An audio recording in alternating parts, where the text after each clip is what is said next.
The night Colton Mercer was supposed to choose Clara Whitlock, he looked past the polished daughter in silk and saw the one no one was meant to notice. Emma, the forgotten sister standing in work boots by the staircase with dirt under her fingernails and truth in her eyes. What happened next destroyed two families, started a range war, and uncovered secrets that could burn an entire empire to the ground. This is the story of the woman who refused to stay invisible, and the choice that changed everything. If you want to see how far this story reaches, drop a comment with your city and hit that like button. Let's see where Emma's journey travels tonight. The Montana wind cut through the Whitlock ranch like a blade that had forgotten mercy. Emma's hands were bleeding again, small splits across her knuckles where the cold and work had worn the skin past its ability to heal. She wrapped them in cloth torn from an old work shirt and kept moving. The firewood wouldn't split itself, and if the house went cold tonight, it would be her fault. Everything was always her fault. "Emma! Where the hell is Emma?" Her father's voice carried across the yard, rough with whiskey and the particular strain of desperation that came from trying to sell something you didn't actually own anymore. The ranch, his dignity, his daughters. She straightened, felt her back protest. 23 years old and her spine already talked back like something twice that age. The axe handle was smooth under her palm, worn down by her grip and her grip alone. Her father had stopped splitting wood the day he'd realized he could make her do it instead. "Here." She didn't shout it. Her father had exceptional hearing when it came to detecting insufficiently enthusiastic compliance. He appeared around the corner of the barn, his face red from cold or anger, or both. Hard to tell the difference anymore. "The Mercers will be here in 2 hours. 2 hours, Emma, and you look like something the dogs wouldn't drag in." She glanced down at herself. He wasn't wrong. Woolwork dress, patched at the elbows, boots that had been her father's before they'd been hers. Hair pulled back in a braid that had given up trying to look like anything but a way to keep hair out of your face while you worked. "I'll clean up. You'll stay out of sight." Her father moved closer, and she smelled the whiskey clearly now. He'd started early today. Bad sign. Clara's going to sit with them. Clara's going to pour the tea. Clara's going to smile and be everything they're expecting. You understand me? Emma understood perfectly. She'd understood for years. Clara was the investment. Emma was the cost of doing business. Useful for labor, unsuitable for display. "I need you to understand something else." Her father's voice dropped, took on that tone that meant he was about to say something he'd convinced himself was paternal wisdom. "Colton Mercer is our last chance. The bank won't extend again. If we don't secure this alliance, we lose everything. Everything, Emma. So whatever you're thinking about doing, I'm not thinking about doing anything. Good. Because if you ruin this, if you embarrass us, if you speak out of turn, if you so much as breathe wrong in front of these people..." He didn't finish. Didn't need to. The threat sat in the air between them like something with weight. He left. Emma picked up the axe again. The thing about being invisible was that you saw everything. You heard things people said when they forgot you were in the room. You learned which floorboards creaked, which conversations stopped when you entered, which smiles were real and which were just arrangements of muscles that meant absolutely nothing. Emma had been invisible for so long she'd almost convinced herself it was a superpower. Almost. Back, inside the house, Clara was having a crisis that involved 3 dresses, 2 hairstyles, and a complete inability to decide which shade of ribbon made her look more like someone worth marrying for money. "Emma!" Clara's voice drifted down from upstairs. "Emma, I need you!" Emma left the firewood half stacked and climbed the back stairs. The ones that didn't creak. The ones reserved for people who weren't supposed to be noticed using them. Clara's room looked like a dress shop had exploded. Fabric everywhere. Their mother's jewelry spread across the vanity like someone had been frantically searching for magic. Their mother had been dead 6 years. The jewelry hadn't been magic when she was alive either. "Which one?" Clara held up 2 dresses that looked identical to Emma's eyes. Blue fabric, careful stitching, the kind of thing that cost more than Emma had ever been allowed to spend on anything. "The left one." "You're not even looking." Emma looked. "The left one." Clara made a noise of frustration and threw both dresses on the bed. She was 19, beautiful in that very specific way that made men stupid and fathers optimistic. Blonde hair that actually held a curl. Skin that didn't crack in the cold. The kind of face that photographs well, which mattered now that photography existed and wealthy families exchanged pictures like trading cards. "You don't understand," Clara said, and she wasn't wrong about that either. "Colton Mercer could have anyone. Anyone, Emma. Why would he choose me?" "Because your father is selling you," Emma thought, but didn't say. "Because his father wants land access and water rights, and a foothold in this valley that's been closed to the Mercers for 2 generations. Because this isn't about choice, it's about transaction. Because you're beautiful," Emma said instead, "and smart, and you'll make him a good wife." The lies tasted like old pennies. Clara turned back to the mirror, studying her reflection like it held answers. "Do you ever wonder what it would be like? To be chosen because someone actually wanted you, not because of what you came attached to?" Emma wondered that every day. She wondered what it would feel like to be wanted at all. "You should wear the blue one," Emma said. "The one on the left. It makes your eyes look darker." Clara smiled, genuine this time, the kind of smile that reminded Emma they used to be close, before their father had decided one daughter was worth grooming and the other was worth working.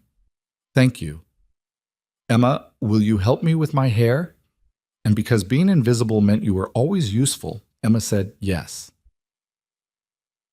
6. The Mercers arrived exactly on time, which meant they'd been raised with the kind of money that made punctuality possible. 3 horses, 3 riders. Emma watched from the kitchen window where she'd been stationed with strict instructions to stay there unless specifically summoned. The man in the center had to be Elias Mercer. Even from a distance, he looked like someone who'd spent his life winning arguments through sheer force of presence. Tall, broad-shouldered, with gray hair, and the kind of posture that suggested he'd never doubted himself about anything. The younger man on the left was clearly Colton, late 20s, dark hair, good seat on his horse. He dismounted with the kind of easy athleticism that came from growing up around animals in space. Emma couldn't see his face clearly from this angle, just the general shape of him, tall, lean, wearing clothes that fit properly because he could afford a tailor. The third rider was older, harder-edged. Ranch foreman, probably. The kind of man who did the actual work while everyone else negotiated over ledgers. Her father emerged from the house with Clara on his arm, dressed in the blue gown, hair arranged in careful curls that Emma's fingers still ached from pinning. They looked perfect. Father and daughter presenting themselves for inspection and approval. Emma's stomach twisted. She turned away from the window and focused on preparing the tea service. English tea, the expensive kind they'd bought specifically for this visit, using money they didn't have to impress people who had plenty. The silver was polished. The cups were china that had belonged to her grandmother. Everything was calculated to suggest a prosperity that existed only in staging. The front door opened. Voices filled the hall. Emma listened to her father's hearty welcome, too loud and too jovial. Listened to Clara's soft greeting, perfectly pitched. Listened to the Mercers respond with the kind of polite formality that came from knowing you held every advantage in the room. "Please, come in. We're honored to have you. Clara, dear, help our guests with their coats." Emma counted to 30, then picked up the tea tray and carried it toward the parlor. This was the part where she delivered the service, received no acknowledgement, and disappeared again. She'd done it dozens of times. The parlor looked different with the Mercers in it. Suddenly, the worn spots on the furniture became obvious.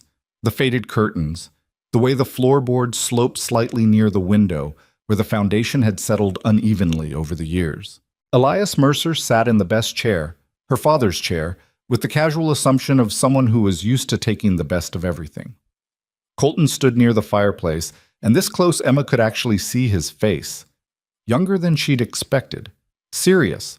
The kind of serious that came from being the son of someone like Elias Mercer, and knowing your entire life had already been planned for you. Clara sat on the sofa, perfect posture, perfect smile, hands folded in her lap like she'd been arranged there by a photographer. Emma set the tea service on the table. Her father didn't look at her. Clara didn't look at her. Elias Mercer didn't look at her. But Colton did.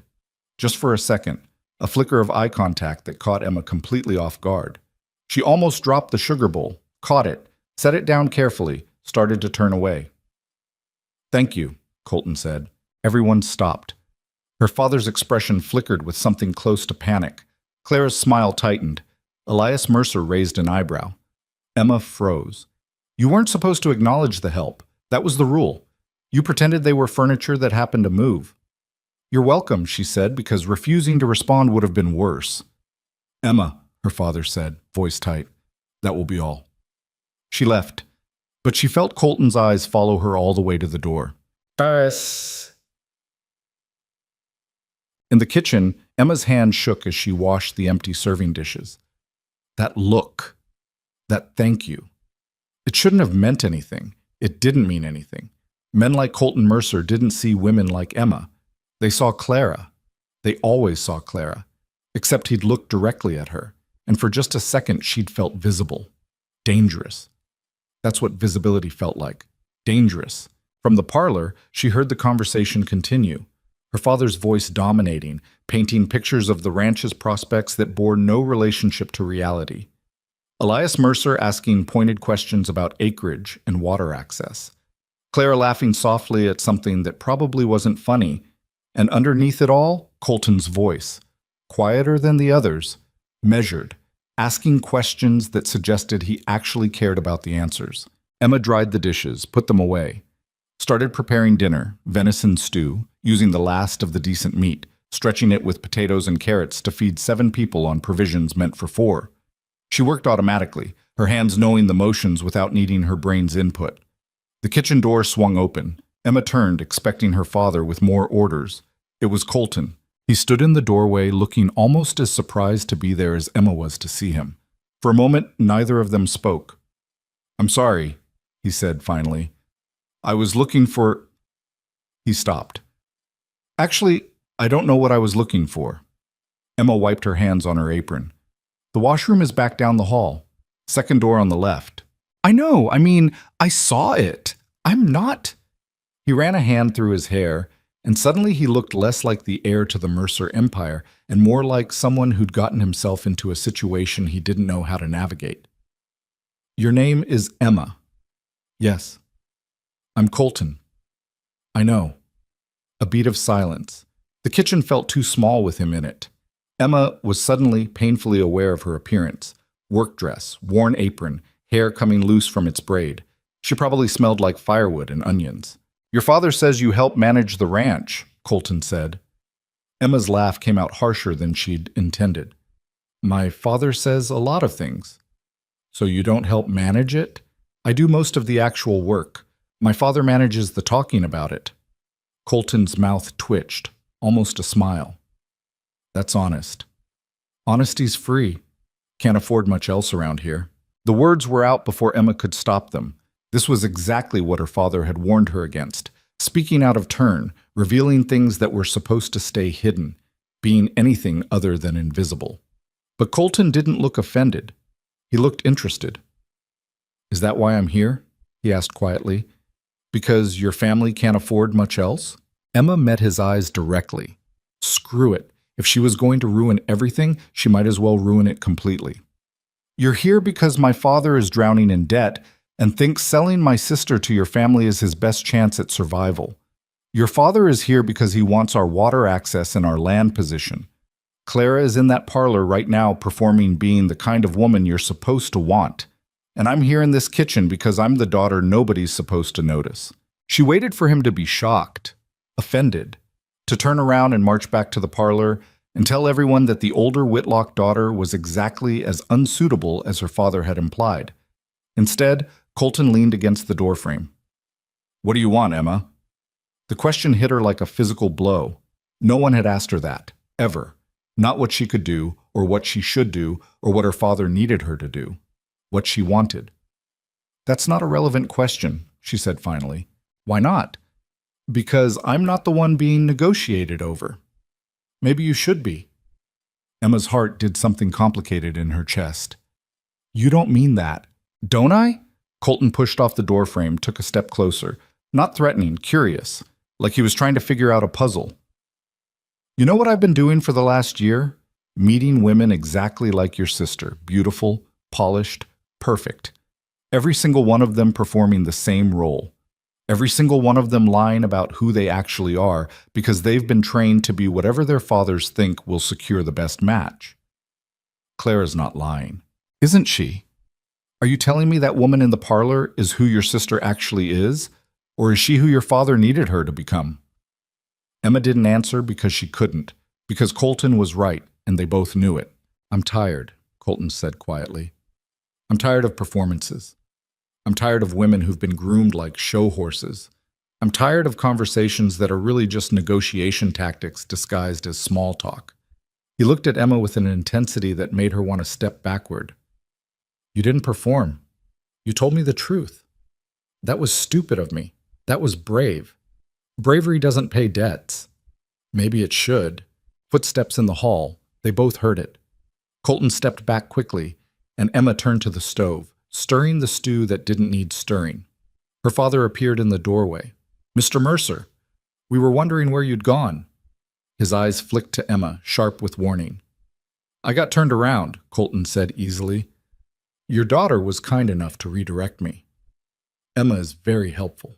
Her father's voice made helpful sound like an insult. "The washroom is this way." Colton followed him out, but not before glancing back at Emma one last time. She pretended not to notice, but her hands were shaking again, and this time it wasn't from cold or work or exhaustion. It was from something that felt dangerously close to hope. Mathilde. Dinner was a performance piece in 7 acts. Act 1. Her father presenting the venison stew like it was something they ate regularly, not a special occasion. Depletion of resources they couldn't afford to deplete. Act 2. Clara demonstrating perfect table manners and the ability to make small talk about absolutely nothing while appearing deeply interested. Act 3. Elias Mercer asking questions about ranch operations that her father answered with vague optimism and no specific numbers. Act 4. The foreman, his name was Marcus, eating in silence and watching everything with the eyes of someone who knew exactly what this dinner actually cost. Act 5. Emma serving food, clearing plates, and existing as furniture that occasionally moved. Act 6. Colton asking questions that suggested he'd actually looked at the property records and knew more about the Whitlock Ranch's situation than her father wanted anyone to know. Act 7. The moment when everything shifted. It happened over dessert, dried apple pie, made with last year's preserves and optimism. Elias Mercer set down his fork and looked at Emma's father with the kind of directness that came from knowing you held all the cards. "The land is worth less than you suggested," Elias said. "The water access is complicated by existing agreements. The cattle count doesn't match your reported numbers." He paused. "You're in worse shape than you indicated in your correspondence." Emma's father's face went pale, then red. "I assure you, I'm not finished." Elias's voice didn't rise, but it filled the room anyway. "However, the location is strategic. An alliance could be mutually beneficial, assuming we're clear about actual value being exchanged. Translation: I know you're desperate, so I'm going to extract every possible advantage." Clara's smile didn't waver, but Emma saw her sister's hands tighten on her napkin.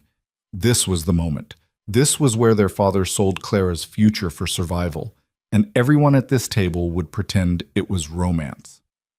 "Your daughter is lovely," Elias continued, nodding toward Clara. "Well-educated, presentable, the kind of wife who would represent the Mercer name appropriately." Emma felt sick. This was happening. This was actually happening. "However," Elias said, and that single word hung in the air like a noose, "my son's preferences are ultimately his own. Colton?" Everyone turned to look at Colton. He'd been quiet through most of dinner, watchful. Now he set down his own fork with deliberate care. "May I be excused?" he asked. "I'd like some air." Emma's father started to protest, but Elias waved a hand. "Of course. Emma, perhaps you could show Colton the property. The evening view from the North Ridge is supposed to be impressive." The request hit like a thunderbolt. Emma's father looked like he'd swallowed something toxic. Clara's expression flickered, confusion, then hurt, then careful blankness. "I don't think," her father began. "I think it's an excellent idea," Elias interrupted. "Emma knows the land. Colton needs to understand what he's considering investing in. Practical." The word practical was a weapon. It turned Emma from daughter into employee, from person into tool, and it made refusing impossible. "Of course," Emma said, standing. "I'll get my coat." Oaks. The Montana evening was cold enough to hurt. Emma led Colton away from the house, toward the path that climbed the northern ridge. Neither of them spoke for the first 5 minutes. Emma focused on walking, on breathing, on not thinking about the fact that she'd just been ordered to escort the man who was supposed to be courting her sister. "I'm sorry," Colton said finally. "For what?" "For that. All of that. My father turning your dinner into a business negotiation. Your father—" He stopped. "I'm sorry. You didn't do anything." "Didn't I? I'm here. I'm part of this." He shoved his hands in his pockets. "I'm the reason your father is selling your sister." Emma kept walking. "My father would find someone to sell her to regardless. You're just convenient." "That's bleak. That's honest." They reached the ridge as the sun dropped toward the horizon, turning the sky into something painters spent lifetimes trying to capture. The valley spread below them, the Whitlock Ranch looking smaller and more fragile from this height, and beyond it, the vast Montana landscape that gave exactly zero consideration to human plans and problems. "Your father is lying to my father," Colton said quietly, "about the ranch's value, about the resources, about everything." "I know. My father knows too. He'll use it against yours. He'll negotiate from a position of complete advantage and take everything he can get while giving back as little as possible. I know that too. And you're all just, what, going along with it?" Emma turned to face him directly. "What choice do we have? You want honesty? Here's honesty. We're 3 months from losing everything. The bank won't extend our credit. We can't survive another bad winter. My father made terrible decisions for years, and now we're paying for them. So yes, he's lying to your father, and yes, your father is going to exploit that, and yes, my sister is being sold like livestock. That's the situation. That's how this works." Colton stared at her. "You're angry." "I'm always angry. I just don't usually get to show it." "Why not?" "Because angry, invisible daughters don't help anyone." The wind picked up, cutting through Emma's worn coat like it wasn't even there. She should have brought something warmer. Should have done a lot of things. "What if you weren't invisible?" Colton asked. "I'm not following." "What if—" He stopped, seemed to be choosing words carefully. "What if you were the one being offered the alliance, not Clara? You." Emma laughed. Actually laughed. "That's insane." "Why?" "Because I'm the wrong daughter. I'm the one nobody's supposed to notice. I'm the labor, not the asset. I'm—" She gestured at herself. "This. I'm this." "What if I noticed?" Colton stepped closer.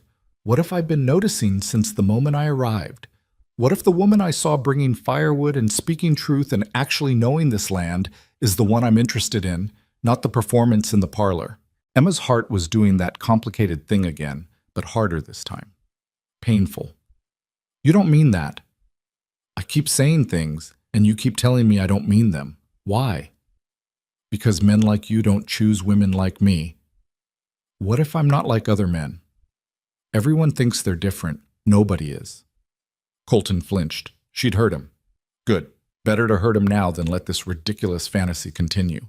But he didn't back down. "You're right," he said quietly.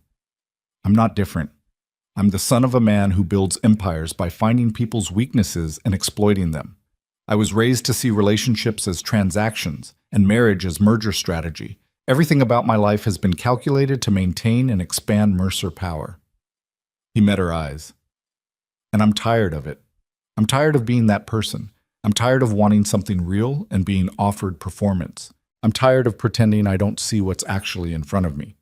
"And what's in front of you?" "A woman who tells the truth.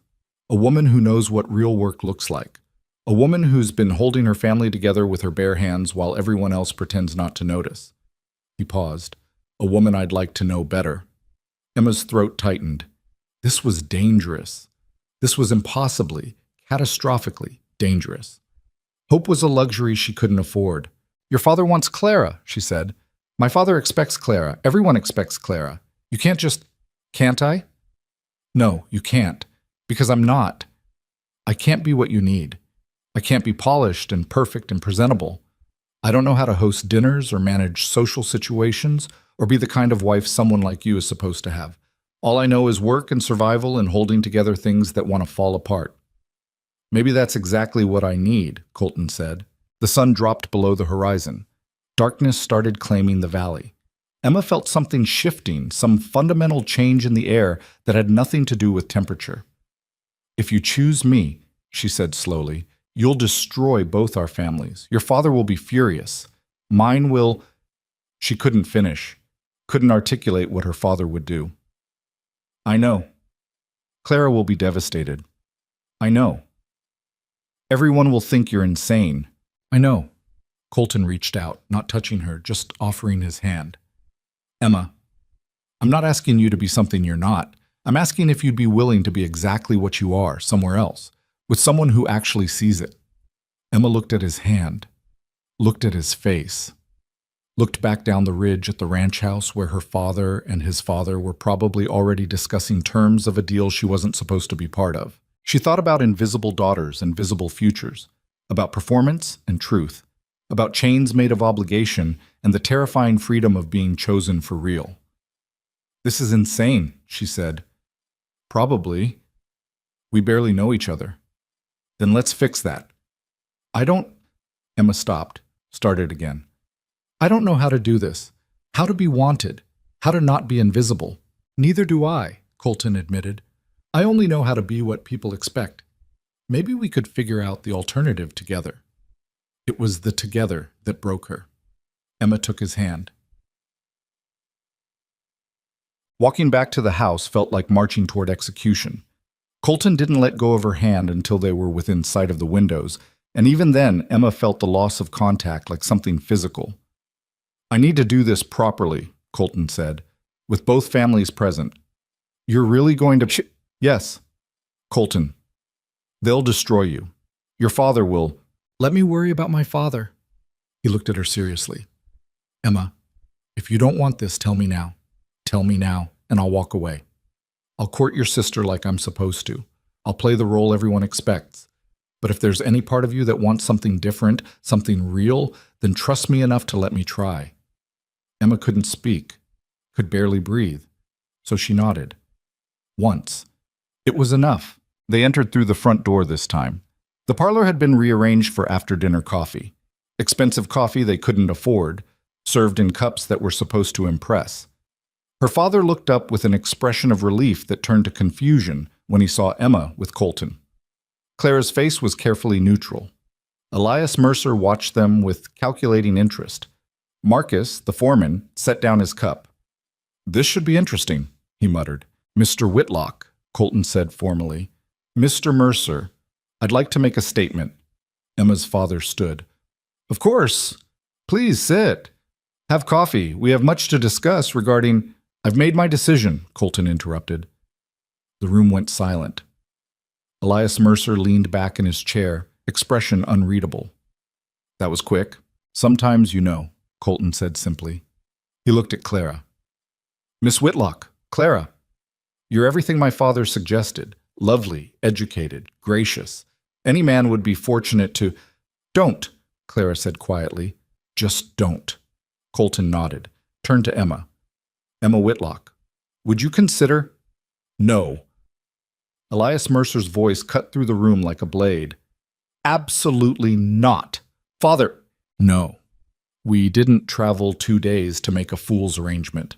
The younger daughter was the discussed terms. The younger daughter is the appropriate match. This is unacceptable." "The appropriate match is the person I choose," Colton said, voice level. "And I choose Emma." Emma's father made a sound like something dying. This is not what we discussed. This is not what was agreed. She's not—" "Not what?" Emma asked quietly. "Not your daughter? Not good enough? Not the one you were willing to sell?" Her father's face went purple. "How dare you speak to me like—" "I dare because someone finally asked what I wanted." Emma looked at Colton. "And because I'm tired of being invisible." Clara stood abruptly, her chair scraping against the floor.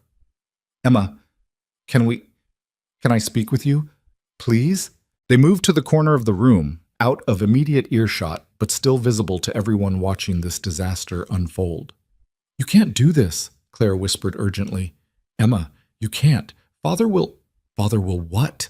Be angry at me? He's been angry at me for years." "That's not—" Clara's eyes were bright with tears.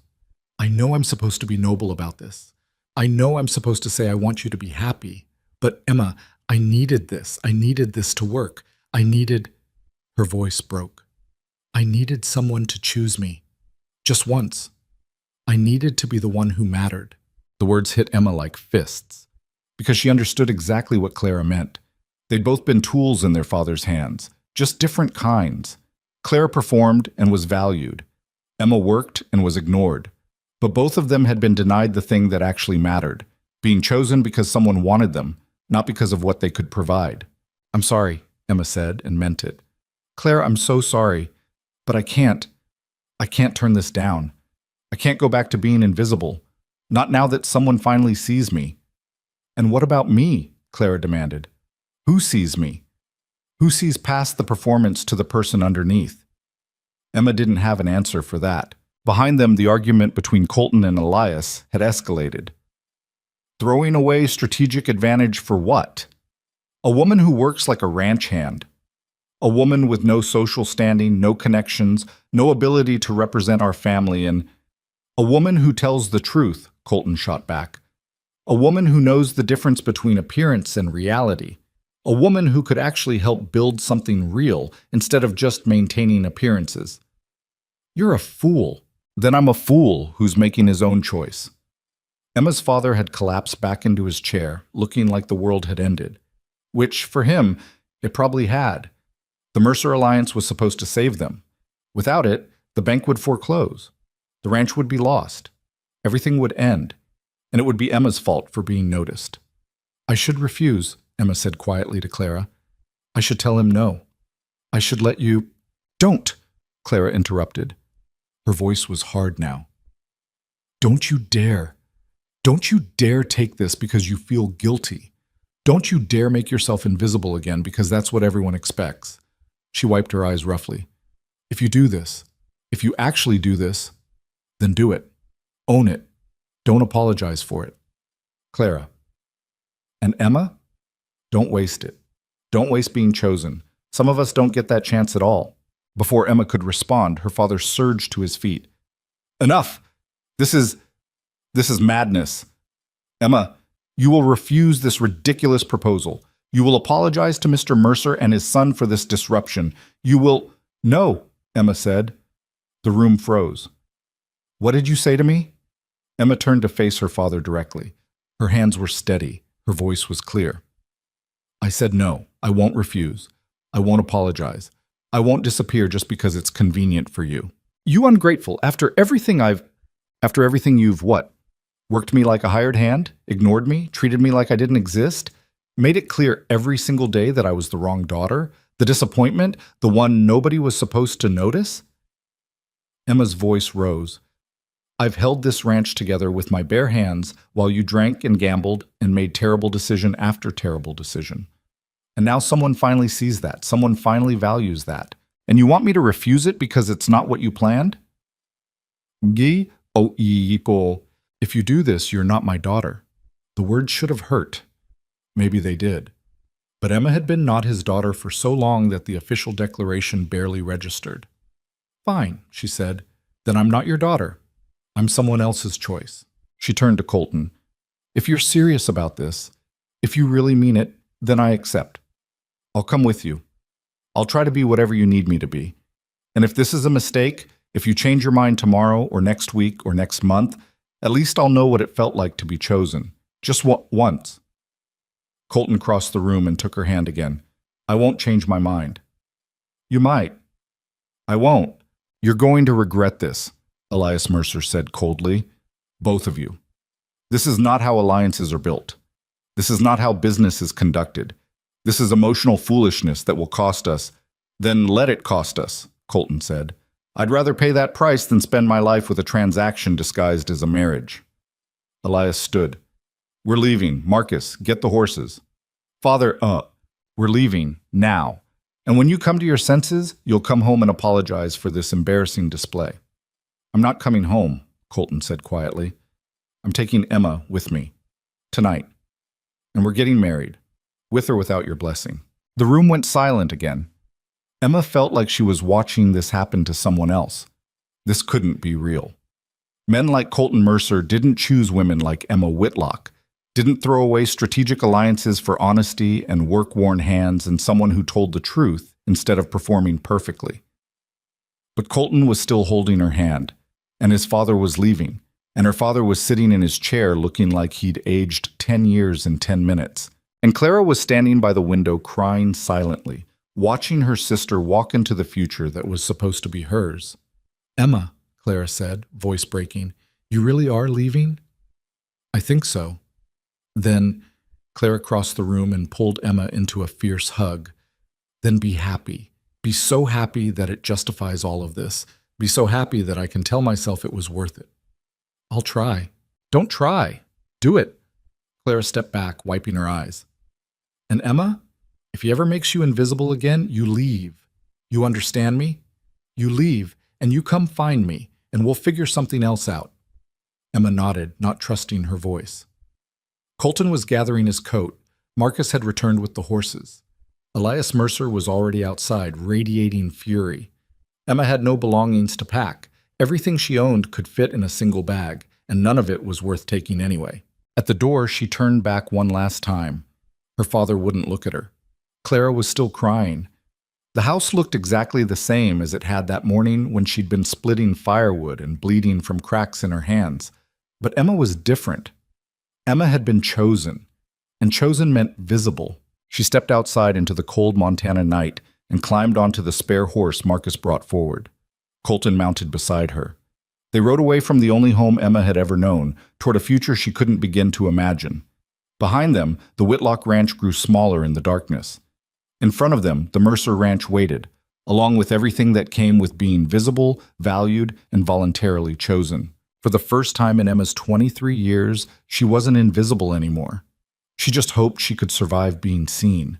The ride to the Mercer Ranch took 3 hours through darkness. So complete, Emma couldn't see her own hands on the reins. She followed the sound of hoofbeats ahead of her, trusted the horse to know the trail better than she did, and tried not to think about what she'd just done. Left her family, accepted a proposal from a man she'd known for 6 hours, destroyed her sister's future, became visible. The last one scared her most. Colton rode beside her when the trail widened enough to permit it. He didn't try to make conversation, which Emma appreciated. What would they even say?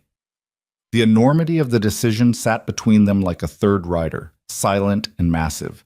Ahead of them, Elias Mercer's rigid posture radiated disapproval so intense Emma could feel it from 20 feet back. Marcus brought up the rear, quiet and watchful. Emma wondered what he thought of all this. Probably that his employer's son had lost his mind. He wouldn't be wrong. The Mercer Ranch announced itself gradually. First better fences, then cleared land, then outbuildings that looked maintained rather than desperate. Finally, the main house appeared, and Emma's stomach dropped. It was huge. Not mansion huge, but ranch house huge in the way that spoke of generations of success and careful expansion. Light glowed from multiple windows. The barn beside it could have held the Whitlock house twice over. Emma had known the Mercers were wealthy. She hadn't understood what that actually meant. They dismounted in the yard. A ranch hand appeared from the barn to take the horses. Young guy, maybe 20, who looked at Emma with undisguised curiosity. Elias stalked toward the house without a word. Marcus followed, then paused. "Miss Whitlock," he said quietly, "welcome to the Mercer Ranch." It was the first kind thing anyone had said to her in hours. Emma's throat tightened.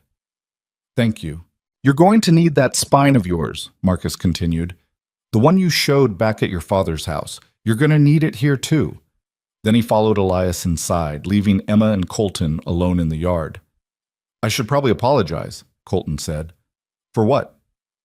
"For all of this. For dragging you into my family's dysfunction. For," he gestured at the house, "for not warning you properly about what you were agreeing to." Emma looked at the house, then back at him. "Would warning me have changed anything?" "I don't know, maybe." "Well, I'm here now, so I guess we find out together." Inside, the house was even more intimidating. Wood floors that gleamed, furniture that matched, rugs that looked expensive, everything clean and maintained, and speaking of money, that didn't have to think about itself. A woman appeared from a side room, 50s, gray hair pulled back, wearing a practical dress that still somehow looked elegant. She stopped when she saw Emma, surprise flickering across her face. "Mrs. Chen, this is Emma Whitlock," Colton said. "She'll be staying with us." "Emma, this is Mrs. Chen. She manages the household." Mrs. Chen's expression went carefully neutral. "Miss Whitlock, welcome. I'll prepare a room." She disappeared before Emma could respond. Elias emerged from what looked like an office, still wearing his coat, still radiating fury. "My study," he said to Colton. "Now. Father. Now." Colton glanced at Emma. "I'll be back." "Take your time," Emma said, because what else could she say? "Don't leave me alone in this massive house where I don't belong, and everyone knows it." The study door closed. Emma stood in the entrance hall feeling exactly as out of place as she was. Her boots tracked dirt on the clean floor. Her coat was worn and patched. She probably smelled like horses in fear. "First time at the Mercer Ranch?" Emma turned. Marcus had appeared from somewhere, holding 2 glasses of what looked like whiskey. He offered her one. "I don't drink," Emma said. "You might want to start." When she didn't take it, he shrugged and set it on a side table. "Fair enough, but the offer stands." "What happens now?" Emma asked. "Now?" Elias tears into his son for about an hour, questions his judgment, his sanity, his fitness to inherit. The usual. Then Colton will dig in his heels, because whatever else he is, he's not a man who backs down once he's made a choice. And eventually Elias will realize he's not winning this fight and move to damage control. Damage control. "You." Marcus sipped his whiskey. "Figuring out how to present you to the ranch, to the investors, to everyone who expected Colton to marry someone like your sister, making the best of a situation he considers catastrophic."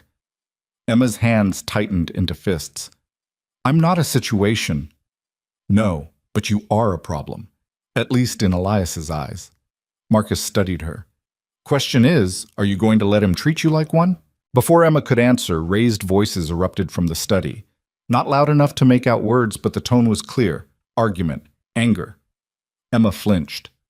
"Don't," Marcus said quietly. "Don't flinch. Don't apologize. Don't shrink.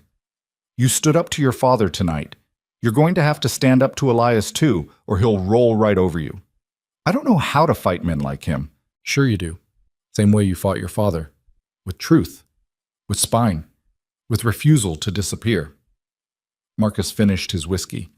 "Men like Elias are used to people being intimidated by their power. You're not intimidated, you're just practical. Use that." The study door opened. Colton emerged looking tired and angry. Elias followed, his face a mask of control that Emma didn't trust for a second. "Miss Whitlock," Elias said, voice cold and formal. "My son has informed me that you'll be staying here as his guest until wedding arrangements can be made." Guest. Not fiancé, not future daughter-in-law. Guest. "Thank you for your hospitality," Emma said, matching his formality. "Mrs. Chen has prepared the blue room, 2nd floor, east wing. I trust you'll be comfortable." He turned to Colton. "We'll discuss this further in the morning." It wasn't a request. Elias disappeared down the hall. Marcus gave Emma a small nod and followed. Colton ran a hand through his hair, looking like someone who'd just survived something but wasn't sure what. "I'm sorry," he said again. "You apologize a lot." "I have a lot to apologize for." "Do you regret it?" Emma asked quietly. "Choosing me?" Colton met her eyes directly. "No, but I'm realizing I didn't think through everything that choosing you would cost. For either of us." Mrs. Chen reappeared with a lamp. "Miss Whitlock, if you'll follow me." The blue room was twice the size of Emma's room at home.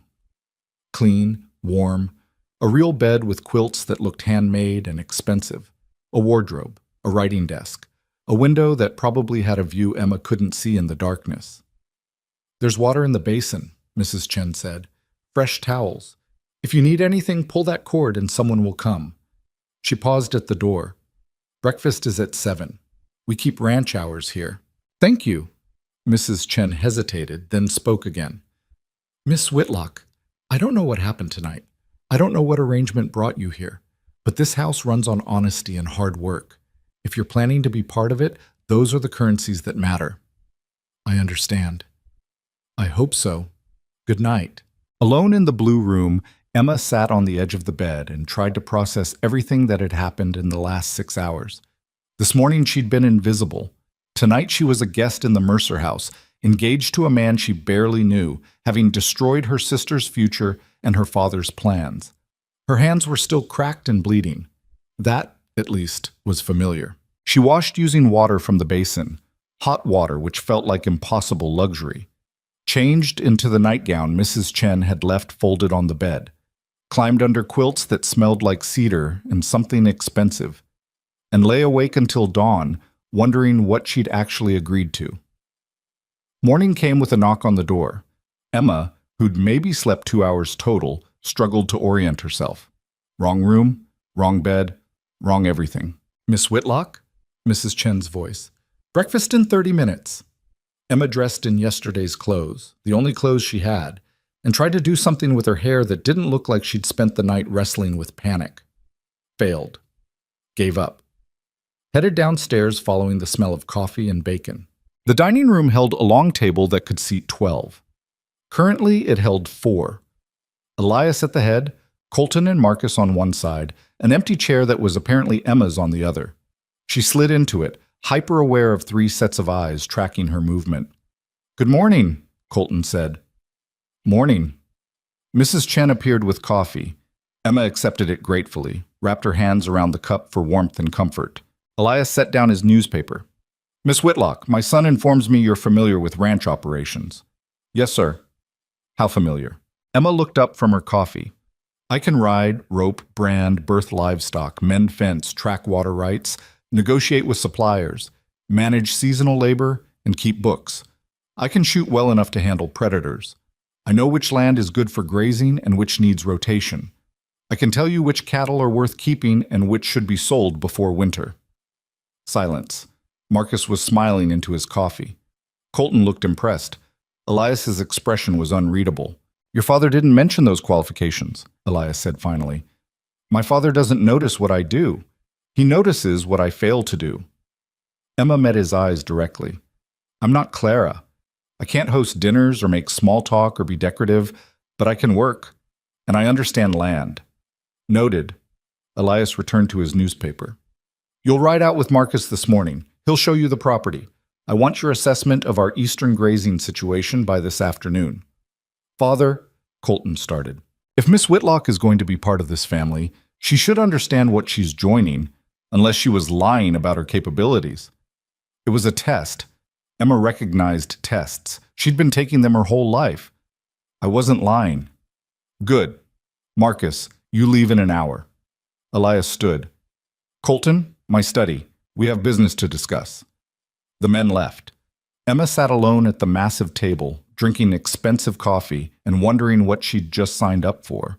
An hour later, she was on horseback following Marcus through land that made the Whitlock Ranch look like a sad joke.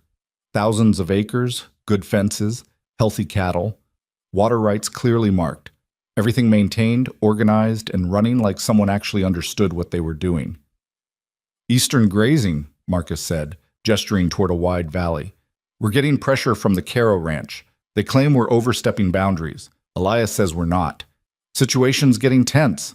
Emma studied the land, rode the fence line, checked markers, thought about water flow and seasonal patterns and how disputes like this usually started. "You're overstepping," she said finally. Marcus raised an eyebrow. "You sure about that? Your fence is 50 yards past the original boundary markers. See those old posts? Those were the originals. Someone moved the fence at some point, recently judging by the wood quality." Emma pointed. "The Caros probably have documentation showing where the real boundary sits. They're not wrong." "That's going to piss off Elias." "You asked for my assessment." "I did." Marcus grinned. "You really don't care about making him happy, do you?" "Making him happy isn't my job. Telling the truth is." They rode back to the main house. Emma was filthy, tired, and hungry. She'd been useful, which felt good. Being useful was comfortable. Being decorative would have been impossible. Elias was in his study. Marcus knocked, entered, pulled Emma in with him. "Well?" Elias demanded. "She's right about the eastern boundary," Marcus said. "We're over the line. The Caros have legitimate grievance." Elias's jaw tightened. "That land has been Mercer land for..." For 5 years, Emma interrupted. Someone moved your fence 5 years ago. Before that, it was Carroll land. They probably have the original survey documents to prove it. And you can determine this how? Fence posts, wood aging, original stone markers that weren't moved because they're too heavy to relocate easily. Emma met his glare steadily. You wanted my assessment. That's my assessment. You're in the wrong. The study went silent. Marcus looked like he was trying not to laugh. Elias looked like he was deciding whether to be furious or impressed. If we're in the wrong, Elias said slowly, and we acknowledge it, we lose strategic positioning. We look weak. We encourage other neighbors to challenge our boundaries. If you're in the wrong and you don't acknowledge it, Emma countered, eventually the Carrows take it to court or take it to violence. Either way costs you more than 50 yards of grazing land. She's not wrong, Marcus added. The Carrows aren't the type to back down. This ends in bloodshed or legal fees that'll make bloodshed look cheap. Elias stared at Emma for a long moment. You have opinions, Miss Whitlock. You asked for them. I'm beginning to regret that. But there was something in his expression that wasn't entirely hostile. Marcus, draft a letter to the Carrows, acknowledge the boundary error, propose correction and compensation. Marcus blinked. Sir? You heard me. If Miss Whitlock is correct, and I suspect she is, then we fix it before it becomes a larger problem. He turned back to Emma. You'll accompany Marcus when he delivers the letter. You identified the problem. You can help negotiate the solution. Father, is that wise? Colton had appeared in the doorway, sending Emma into what? A negotiation? If she's going to marry you, she needs to understand how this ranch operates, particularly the parts that involve cleaning up messes created by my predecessor. Elias's voice went hard. My father moved that fence. My father created this dispute. I'm tired of defending his mistakes. There was something in that admission that made Emma look at Elias differently. He wasn't just a ruthless empire builder. He was someone stuck maintaining an empire he hadn't entirely wanted. Tomorrow morning, Elias continued, you and Marcus ride to the Carrow Ranch. You make this right. Yes, sir, Emma said. That evening, Emma finally got time alone with Colton. They walked the property as sunset turned the Montana sky into something painful and beautiful. My father is testing you, Colton said. I know. He's trying to figure out if you're going to break, if you're going to run. If I made a mistake choosing you. Emma stopped walking. Did you? Make a mistake? No, but I'm worried I've put you in an impossible situation. My father he's complicated. He builds empires, but he's not cruel for the sake of cruelty. He's just used to winning. What happens when he doesn't win? I don't know. I've never seen it happen. Colton faced her. Emma, if this becomes too much, if my father pushes too hard, if this life isn't what you thought. I didn't think anything, Emma interrupted. I didn't have time to think. I chose. And now I'm here. And I'm going to figure out how to be here, even if I don't know what that looks like yet. You don't have to prove yourself to him. Yes, I do. He needs to know I'm not going to break, that I can handle this. She paused. And honestly, I need to know that too. Colton reached for her hand. Emma let him take it. They stood watching the sun disappear, and Emma thought about visibility and value and what it cost to be chosen. The Carrow Ranch sat at the edge of a valley that looked like it had been carved by something angry. Emma and Marcus rode in slowly, hands visible, making it clear they weren't looking for trouble. The Carrow house was smaller than the Mercer place, but well-maintained, functional. A woman stood on the porch holding a rifle, not pointing it, just holding it, making a statement. That's Catherine Carrow, Marcus said quietly. She runs the place since her husband died 3 years ago. Smart, tough, and she doesn't forget grudges.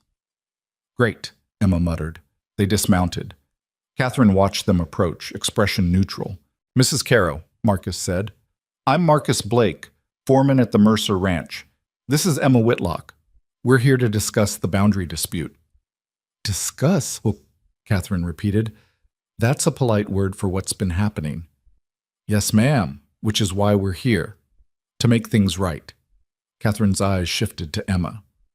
Whitlock, that name's familiar. My family has a ranch 3 valleys over, Emma said. Small operation, struggling. Most small operations are. Catherine lowered the rifle. You're not a Mercer. Why are you here representing them? Because I'm the one who figured out the fence line was wrong, and because I'm going to marry Colton Mercer, which means I have a stake in fixing things his grandfather broke. Catherine studied her for a long moment. You don't look like what I expected Colton Mercer to marry. I'm not. Good. I don't trust what I expect. Catherine gestured toward the house. Come in. Let's talk. Inside, Catherine poured coffee that was too strong and too hot. Emma drank it anyway. Marcus laid out the situation, the fence error, the proposed correction, the compensation offer. Catherine listened without interrupting. When Marcus finished, she set down her cup.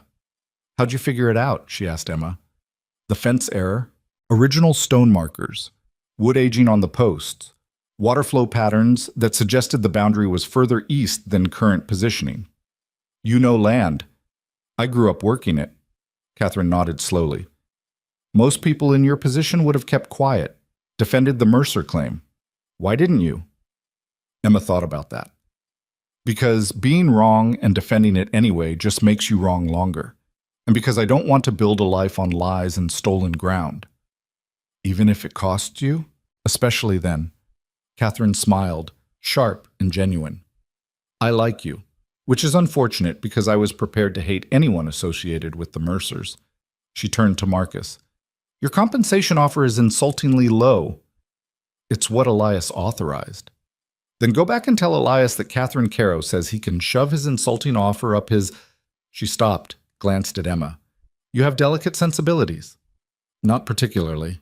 Good. Tell him he can shove it up his entitled ass and come back with a real number, or I take this to court and make him pay triple what it would cost to settle now. Marcus sighed. Mrs. Caro. Don't Mrs. Caro me. You came here to make things right. Making things right costs money, real money, not pocket change disguised as restitution. She stood. You seem reasonable, Miss Whitlock. Explain to your future father-in-law that I'm not interested in symbolic gestures. I'm interested in actual compensation for actual losses. Emma stood too. I'll explain, but I need to understand something first. If Elias meets your price, pays real compensation, corrects the boundary, acknowledges the error publicly, will that end this dispute?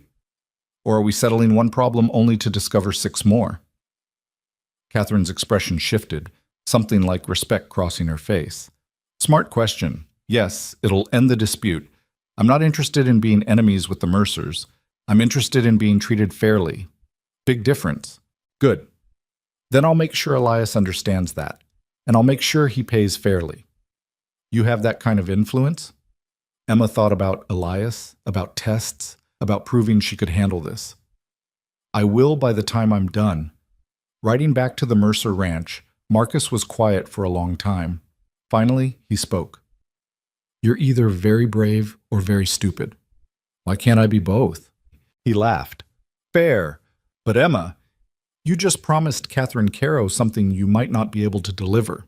Elias doesn't take well to being told he has to pay more than he offered. Then he shouldn't have sent me to negotiate if he wasn't prepared for me to actually negotiate. He sent you to deliver a letter. He sent me to clean up a mess. That's what I'm doing. Back at the house, Emma marched directly to Elias's study. Knocked once. Entered before he could respond. Your compensation offer to the Caros is insultingly low, she said without preamble. Catherine Caro rejected it. She wants real compensation or she takes this to court. Elias looked up from his desk, expression dangerous. You don't walk into my study without permission. You sent me to fix a problem. I'm reporting back. Do you want the report or the protocol? Behind Emma, Marcus made a sound that might have been a cough or might have been a strangled laugh. Elias set down his pen very carefully. What does she want? Triple what you offered, which is probably still less than you'd pay in legal fees if she sues. That's extortion. That's compensation for 50 yards of land your father stole and 5 years of lost grazing. She's entitled to it. Emma crossed her arms. You wanted to fix this before it became a bigger problem. This is how you fix it. Pay fairly. Acknowledge wrongdoing. End the dispute. You're telling me how to run my business. You asked me to assess your eastern grazing situation. I assessed it. The problem isn't the land. It's that you tried to fix a theft with pocket change. Elias stood. He was tall, intimidating, used to people backing down when he stood up. Emma held her ground. "You've been here 2 days," Elias said quietly. "2 days? And you're walking into my study making demands." "I'm not making demands. I'm delivering information. What you do with it is your choice." They stared at each other. Emma's heart hammered, but she kept her face neutral. She'd learned from her father that showing fear just encouraged bullies. Finally, Elias sat back down. "Triple. She wants triple." "Yes, sir." "And you think I should pay it?" "I think paying it costs less than fighting her. I think acknowledging the mistake costs you less than defending it. And I think Catherine Caro is reasonable enough that settling this fairly means you won't have problems with her again." Elias picked up his pen, tapped it against the desk. "Marcus, draft a new letter. Triple compensation. Boundary correction within the month. Formal acknowledgement of error." "Sir." "You heard me." Marcus left. Emma started to follow. "Miss Whitlock?" She turned back. Elias studied her. "My son chose you because you tell the truth, even when it's inconvenient." "Yes, sir." "That quality is valuable. It's also dangerous. Truth-telling makes enemies." "I've noticed." "Can you live with that? Being the person who tells powerful people things they don't want to hear?" Emma thought about her father. About years of being invisible because speaking truth was too dangerous. About Clara, performing perfection because honesty wasn't valued. "I'd rather make enemies telling the truth than make friends telling lies," she said. Elias almost smiled. "Almost. You're going to be interesting to have around. Exhausting, but interesting." "Is that approval?" "It's acknowledgement. Don't confuse the two." He returned to his paperwork. "You're dismissed." Emma left the study feeling like she'd survived something. In the hallway, Marcus was waiting. "That," he said quietly, "was either brilliant or suicidal." "Still both," Emma said. "You stood up to him." "Someone has to. Most people don't. Most people just nod and agree and hope he doesn't notice them." Marcus grinned. "I think you might actually survive this family." That night, Emma lay in the blue room staring at the ceiling. 2 days at the Mercer Ranch, 2 days of tests and negotiations and proving she wasn't going to break. She was exhausted. She was terrified. And somehow, impossibly, she was starting to think she might actually be able to do this. Be visible. Be valued. Be part of something bigger than survival. The door opened quietly. Colton slipped in, and Emma sat up. "Sorry," he said. "I just wanted to make sure you were okay." "Define okay." He sat on the edge of the bed. "My father told me what happened. With Catherine Caro. With his study." "Emma, you don't have to fight him. You don't have to prove—" "Yes, I do," Emma interrupted. "Not to him. To me. I need to know I can stand in this life without disappearing." "You're not going to disappear. You don't know that. Your father is—" She stopped. "He's testing me, pushing me, trying to figure out if I break. And I can't break, Colton. If I break, if I become invisible again, then everything I gave up, Clara's future, my family, everything, it's all for nothing." Colton reached for her hand. "You didn't break today." "Today? But tomorrow? Next week? When something bigger than fence disputes comes along? Then we handle it together." Emma wanted to believe that. Wanted to believe together was possible, but she'd spent her whole life being alone in rooms full of people. Being chosen didn't automatically erase that. "Your father doesn't like me," she said. "He respects you. For him, that's better." "Is it?" "I think so." Colton squeezed her hand. "Emma, I know this is hard. I know you're being tested constantly, but you're passing. Every single test, you're passing. What happens when I fail one? Then we deal with it, together." He stood. "Get some sleep. Tomorrow's going to be another long day." After he left, Emma lay back down. Through the window, she could see Montana's stars scattered across impossible darkness. She thought about tests and truth-telling and the difference between approval and acknowledgement. She thought about Clara, alone at the Whitlock Ranch, watching her future disappear. She thought about being visible and how much it cost. And she thought about tomorrow and the day after and all the days stretching forward into a future she was building one truth at a time, even if it exhausted her, even if it terrified her, even if she had no idea whether she was actually strong enough to survive being seen. 3 weeks at the Mercer Ranch taught Emma that being visible came with a price list she hadn't known existed. The ranch hands watched her with a mixture of curiosity and skepticism. The cook, a woman named Sarah who'd worked for the Mercers for 20 years, treated Emma like an interesting problem that hadn't been solved yet. And the neighboring ranchers who came by on business looked at her like she was a mistake Colton would eventually correct. Emma worked anyway. She rode fence lines with Marcus, helped manage the cattle rotation, and sat in on business meetings where Elias discussed water rights and land acquisitions with investors who didn't bother hiding their disapproval when they saw her there. She wore her work clothes because she didn't own anything else. She kept her hair braided back because it was practical. She answered questions honestly, even when honesty made people uncomfortable. And every night she fell into bed in the blue room exhausted, wondering if she was building something or just surviving until it all fell apart. The morning everything changed started ordinary enough. Emma was in the barn helping one of the younger hands, a kid named Danny, who couldn't have been more than 16, figure out why a mare was favoring her left front leg. The horse was skittish, Danny was nervous, and Emma was trying to be patient. "Easy," she told the horse, running her hand down the leg carefully. "Let me see what's bothering you." The mare shifted, and Emma felt it, heat and swelling just above the hoof. Abscess probably, painful but treatable. "Danny, get me the hoof pick and some warm water. We're going to need to—" "What the hell is she doing in here?" Emma turned. A man stood in the barn entrance, tall, weathered, with the kind of face that suggested he'd spent his life being angry about something. She didn't recognize him, but the way Danny went pale suggested this wasn't someone you wanted to cross. "Mr. Patterson," Danny stammered. "She's just helping with—" "I didn't ask what she's doing. I asked what she's doing here." Patterson moved closer, and Emma caught the smell of whiskey. 10 in the morning and already drunk. Great. The Whitlock girl, the one who ruined the Clara arrangement. Emma straightened slowly, keeping the horse between them. "I'm examining a mare with a suspected hoof abscess. Do you need something?" "Need something," Patterson repeated, laughing harshly. "Yeah, I need the Mercer Ranch to not be run by some dirt-poor nobody who thinks she can play at being important." "Patterson." Marcus appeared from the tack room, voice hard. "You're drunk. Get out." "I'm a business partner. I'll leave when I'm ready." Patterson's eyes stayed on Emma. "You know what you are? You're a mistake, an embarrassment. Colton should have chosen the pretty sister, the one with manners and breeding. Instead, he chose you, the ranch hand in a dress."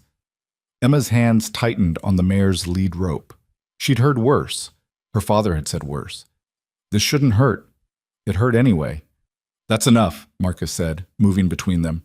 "You need to leave, now."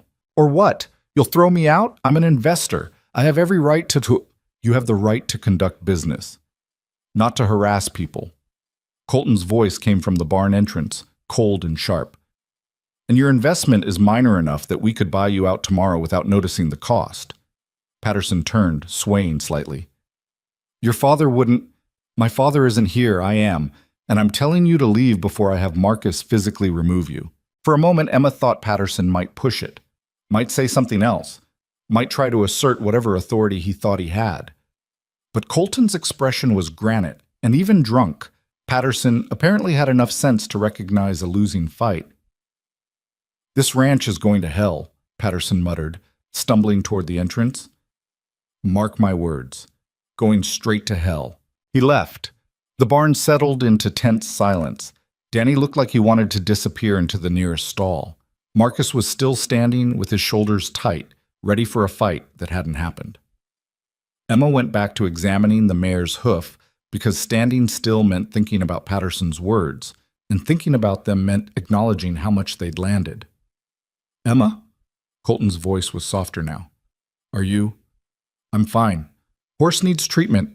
Danny, that water?" Danny scrambled to get it.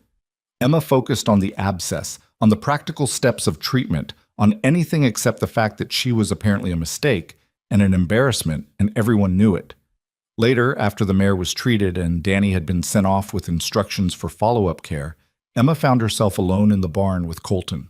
He leaned against a stall door, watching her clean up. "Patterson is an ass," he said. "Patterson is an investor who thinks I'm ruining this ranch. Patterson is drunk half the time and wrong the other half. Who cares what he thinks? Emma set down the hoof pick harder than necessary. I care. Because he's not wrong. I am a nobody. I am dirt poor. I am the wrong choice. And everyone knows it. Emma, don't.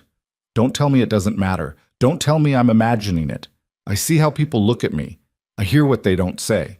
I'm the mistake you made because you wanted something real, and now you're stuck with me. I'm not stuck. I chose you. I keep choosing you. For how long?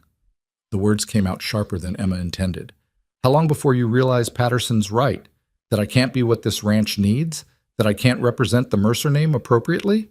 Colton pushed off the stall door, came closer. What does representing the Mercer name appropriately even mean? Hosting dinners, making small talk, pretending everything is perfect while secretly everything's falling apart. He caught her hand. I don't want appropriate. I want real. I want someone who tells the truth and works hard and doesn't perform for approval. That's easy to say when you're not the one being judged for it. You think I'm not being judged? Every investor who comes through here questions my decision. My father still looks at you like you're a problem he's trying to solve. Half the neighboring ranchers think I've lost my mind. He squeezed her hand. I don't care. Let them judge. Let them talk. You're still the best choice I ever made. Emma wanted to believe him. Wanted to believe that being real was enough, that love, or whatever this was becoming, could outlast judgment and doubt and men like Patterson who saw her as nothing. But belief was expensive, and Emma had learned not to spend what she couldn't afford. That evening brought worse news. Emma was in the kitchen helping Sarah prepare dinner when Marcus found her, expression grim. We've got a problem, he said quietly. Cattle theft, 20 head missing from the western pasture. Emma's stomach dropped. Cattle theft was serious. Cattle theft meant range war territory, the kind of violence that turned neighbors into enemies and reason into blood. When? She asked. Sometime last night. Tracks suggest they were driven toward Caro land. The Caros wouldn't, I know, but the tracks go that direction. And there's already talk among the hands about riding over there to get answers. Marcus ran a hand over his face. This could get ugly fast. Emma dried her hands on a towel. Where's Elias? In town. Won't be back until tomorrow. Colton? Meeting with the hands right now, trying to keep them from doing something stupid. Emma headed for the barn where the meeting was apparently happening. She could hear raised voices before she got there. Angry, aggressive, the kind of energy that led to people getting hurt.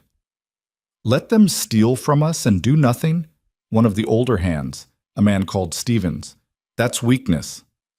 That's being smart, Colton said, but his voice was strained. We don't know who took the cattle. We don't know. Tracks lead to Caro land. That's all I need to know. The Caros just settled a boundary dispute with us fairly. Why would they risk that over 20 head of cattle? Because they can. Because they think we're soft now. Emma stepped into the barn. 12 men turned to look at her, some hostile, some neutral, all clearly wondering what she was doing there. The Caros didn't take the cattle, she said. Stevens laughed harshly. And you know this how? Because I negotiated with Catherine Caro 3 weeks ago. Because she's practical and smart and has no reason to steal from us when she just won a fair settlement. Because cattle theft would risk everything she gained. Emma moved closer. Someone's trying to start a fight between the Mercers and the Caros. Someone who benefits from us being at each other's throats. That's speculation, another hand said. That's logic. Tracks leading toward Caro land doesn't mean the Caros took them. It means someone drove them that direction to make it look like the Caros took them. Or it means the Caros took them and didn't bother hiding their tracks, Stevens shot back. Either way, we can't let this stand. So what's your plan? Emma asked. Ride over there with guns, start a shooting war based on assumptions, get people killed over cattle that might not even be on Caro land? Better than sitting here looking weak. Looking weak and being weak are different things. Being smart enough not to fall into an obvious trap? That's strength. The barn went quiet. Emma could feel the tension, the desire for action, the anger looking for a target. These were good men mostly, but good men did stupid things when they felt threatened. Let me talk to Catherine Caro, Emma said. Let me ask if she knows anything about missing cattle. If she does, we handle it. If she doesn't, we figure out who's actually behind this. And if she lies? Stevens demanded. She won't. She's not a liar. Emma looked at Colton. Give me 1 day. If I can't get answers, then we figure out next steps. But please don't start a war over assumptions. Colton met her eyes, and she saw the calculation there. He wanted to support her. He also couldn't afford to look weak in front of his men. 1 day, he said finally. Emma goes to the Caro ranch, talks to Catherine, gets answers. If she comes back empty, we regroup. Stevens looked like he wanted to argue, but couldn't quite find grounds to. The meeting broke up with muttered dissatisfaction and the kind of energy that suggested this wasn't over. Outside, Marcus caught up with Emma. That was either very brave or very stupid. I know, I'm getting that a lot lately. She looked at the darkening sky. I need to leave at dawn. Can you come with me? Wouldn't miss it, though I hope you know what you're doing. I have no idea what I'm doing, but sitting around waiting for violence seemed worse. That night, Emma couldn't sleep. She paced the blue room, thinking about cattle theft and range wars and the possibility that she was about to make everything worse. Around midnight, Colton knocked softly and entered. You should rest, he said. Can't. Too much thinking. He sat on the edge of the bed, looking tired. The hands don't trust you yet. They think you're soft, that you don't understand how things work out here. I understand exactly how things work. Violence leads to more violence. Assumptions lead to mistakes. And jumping to conclusions gets people killed. I know, but Emma, if you're wrong about the Caros, if they did take the cattle, then I'm wrong and we deal with it. But I don't think I'm wrong. She sat beside him. Someone's trying to manipulate us. Someone who wants the Mercers and Caros fighting. Who benefits from that? I don't know yet, but I'm going to find out. Colton reached for her hand. I want to come with you tomorrow. You can't. The hands need to see you here, staying calm, being in control. If you ride off to the Caros with me, it looks like you don't trust them. Or worse, like you don't trust me to handle it. I do trust you. Then prove it. Let me do this. He kissed her forehead. Be careful. Always. Dawn came cold and early. Emma dressed in her work clothes, braided her hair tight, and met Marcus in the barn. They rode out as the sun was just breaking the horizon, two figures against vast Montana landscape that didn't care about human problems. The Caro ranch looked the same as it had 3 weeks ago. Catherine was in the yard repairing a saddle, rifle, within reach but not in hand. She looked up as they approached, expression cautious. Miss Whitlock. Marcus. This is unexpected. Emma dismounted. We have a problem. 20 head of cattle missing from our western pasture. Tracks lead toward your land. Catherine's expression went hard. And you think we took them? No, I think someone took them and made it look like you did. I'm here to ask if you've seen or heard anything unusual. Why would I tell you if I had? Because you're smart enough to know that if we go to war over this, both our ranches lose. Because you settled the boundary dispute fairly and have no reason to risk that over cattle. And because I don't think you're a thief. Catherine studied her for a long moment. You trust easy. I trust honestly, and you've been honest with me. Catherine set down the saddle. I haven't seen your cattle, but I did see something odd 2 nights ago. Riders moving fast through the valley, driving livestock. Too dark to see clearly, but they were heading north. How many riders? 3, maybe 4. Professional. Knew what they were doing. North, Marcus said quietly. That's Patterson land. Emma's mind raced. Patterson. The drunk investor who'd confronted her in the barn, who'd been angry about the Mercer-Caro settlement, who'd called her a mistake. Patterson benefits from us fighting, Emma said slowly. If the Mercers and Caros go to war, we both lose resources, land values drop, and someone with cash could buy up property cheap. Patterson's been trying to expand his holdings for years, Catherine said, but no one will sell to him. He's got a reputation for being difficult. So he creates chaos and profits from it. Emma looked at Marcus. We need proof. Proof means going on to Patterson land, uninvited, looking for stolen cattle. Marcus shook his head. That's dangerous. More dangerous than a range war? Different kind of dangerous. Catherine grabbed her rifle. I'm coming with you. Emma blinked. What? If Patterson's trying to start trouble between our ranches, that makes it my business too. And you'll need backup. She called toward the house. James, get the horses. A young man appeared, early 20s, clearly Catherine's son. He had the same sharp eyes, same practical energy. What's happening? He asked. Cattle theft, possibly by Patterson. We're going to verify. Catherine checked her rifle. You're staying here. Like hell I am. James, if this goes bad, you need more than 3 people. I'm coming. Catherine looked like she wanted to argue, but recognized a losing fight.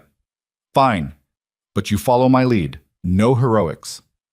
20 minutes later, 4 riders headed north toward Patterson Land. Emma's heart hammered. This was probably stupid, definitely dangerous, but sitting around waiting for violence had never been her style. Patterson's ranch sat in a narrow valley with steep sides, defensible, isolated, and currently showing signs of recent activity. Fresh tracks, disturbed earth, and in a pasture near the back, cattle that definitely didn't belong there. There, Marcus said quietly, pointing. That's Mercer stock. I can see our brand from here. We need to get closer, Emma said. Make sure before we... Hey! The shout came from behind them. Emma turned to see 2 men on horseback, both armed, both looking unfriendly. This is private property. We're looking for stolen cattle, Catherine said calmly, and we found them. The men exchanged glances. You need to leave. We need to take back what was stolen from us. Lady, I'm telling you nicely, leave before this gets ugly. Marcus's hand moved toward his rifle. Emma put her hand on his arm, stopping him. We don't want trouble, she said. We just want our cattle back. Then you should have kept better track of them. Hard to keep track when someone steals them in the middle of the night and drives them here to frame the Carrows. Emma's voice was steady, despite her racing heart. Patterson put you up to this, didn't he?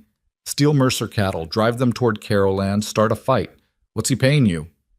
One of the men shifted uncomfortably. I don't know what you're... Yes, you do. Question is whether you want to be part of cattle theft and attempted range war instigation, because that's what this is. And when it comes out, and it will come out, you'll be charged along with Patterson. She's bluffing, the other man said. Am I?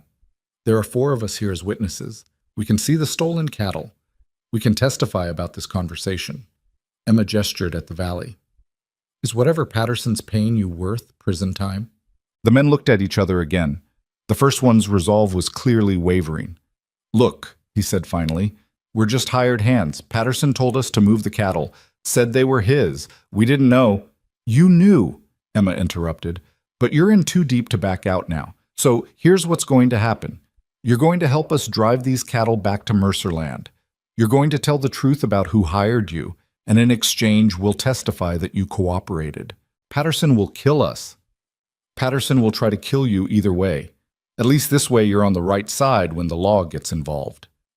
More silence. Emma could feel Catherine beside her, tense and ready.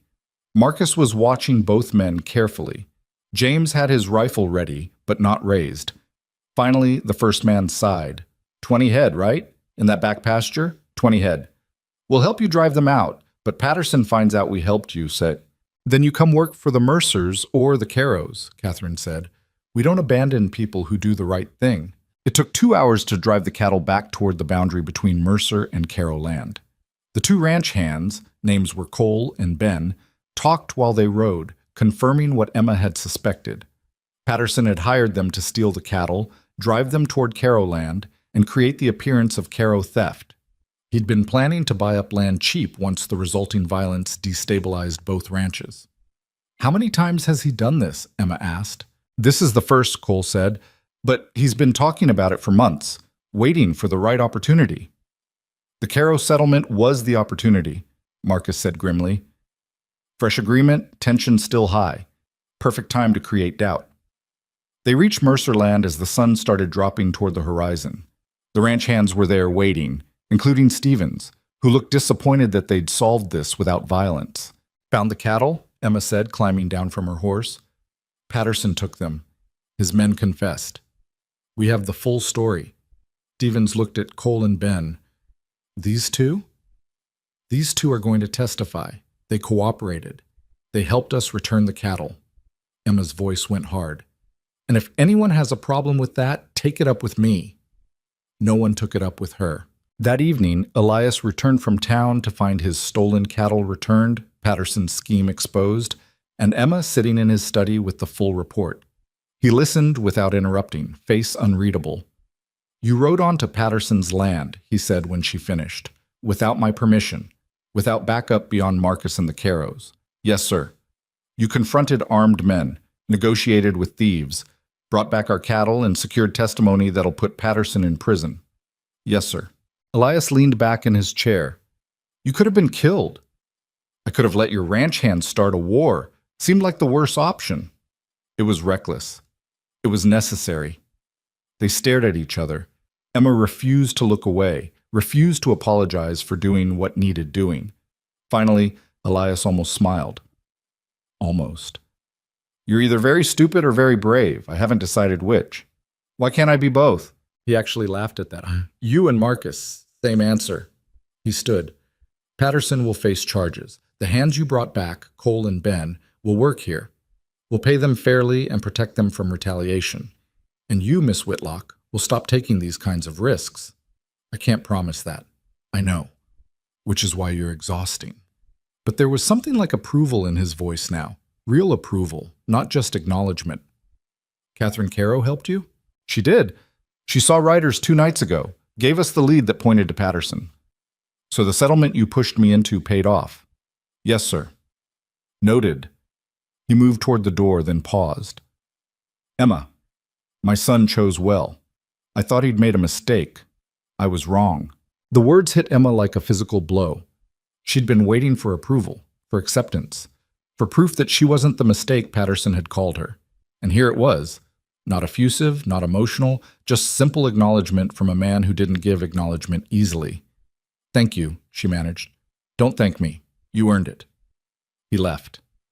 Emma sat alone in the study, shaking slightly from adrenaline and exhaustion and the relief of being seen, truly seen, as someone who belonged. She'd passed another test. Maybe the biggest one yet. Later that night, Emma found Colton on the front porch watching stars emerge. She sat beside him, and he put his arm around her. I heard what happened, he said. All of it. Your father's mad. My father's impressed. There's a difference. He pulled her closer. You could have been killed today. I know. And you went anyway. Someone had to. It didn't have to be you. Emma looked at him. Yes, it did. Because I'm not just your fiancé or your father's problem to solve. I'm part of this ranch now, and that means protecting it. Even when it's dangerous? Especially then. She leaned against him. I was invisible for so long, Colton. I can't go back to that. I can't be the person who hides while other people handle the hard things, even if it scares me, even if I might fail. You didn't fail today. Today. But tomorrow's coming, and the day after that. And eventually I probably will fail at something, mess up, make things worse. She paused. Will you still want me then? Emma, I wanted you when you were covered in firewood dust and telling me harsh truths about your family. I wanted you when you walked into my father's study and demanded fair compensation for the Carrows. I wanted you when you stood up to Patterson and when you rode into potential danger to prevent a war. He tilted her face toward his. I'm not going to stop wanting you because you're human and imperfect. That's the whole point. You're real. Emma kissed him then, properly, for the first time since leaving the Whitlock Ranch.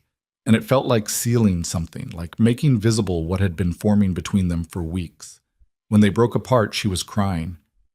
Sorry, she said, wiping her eyes. I don't cry. I don't usually. It's okay to cry. You almost died today. You're allowed to feel that. I'm allowed, Emma repeated, like the concept was foreign. No one's ever said that to me before.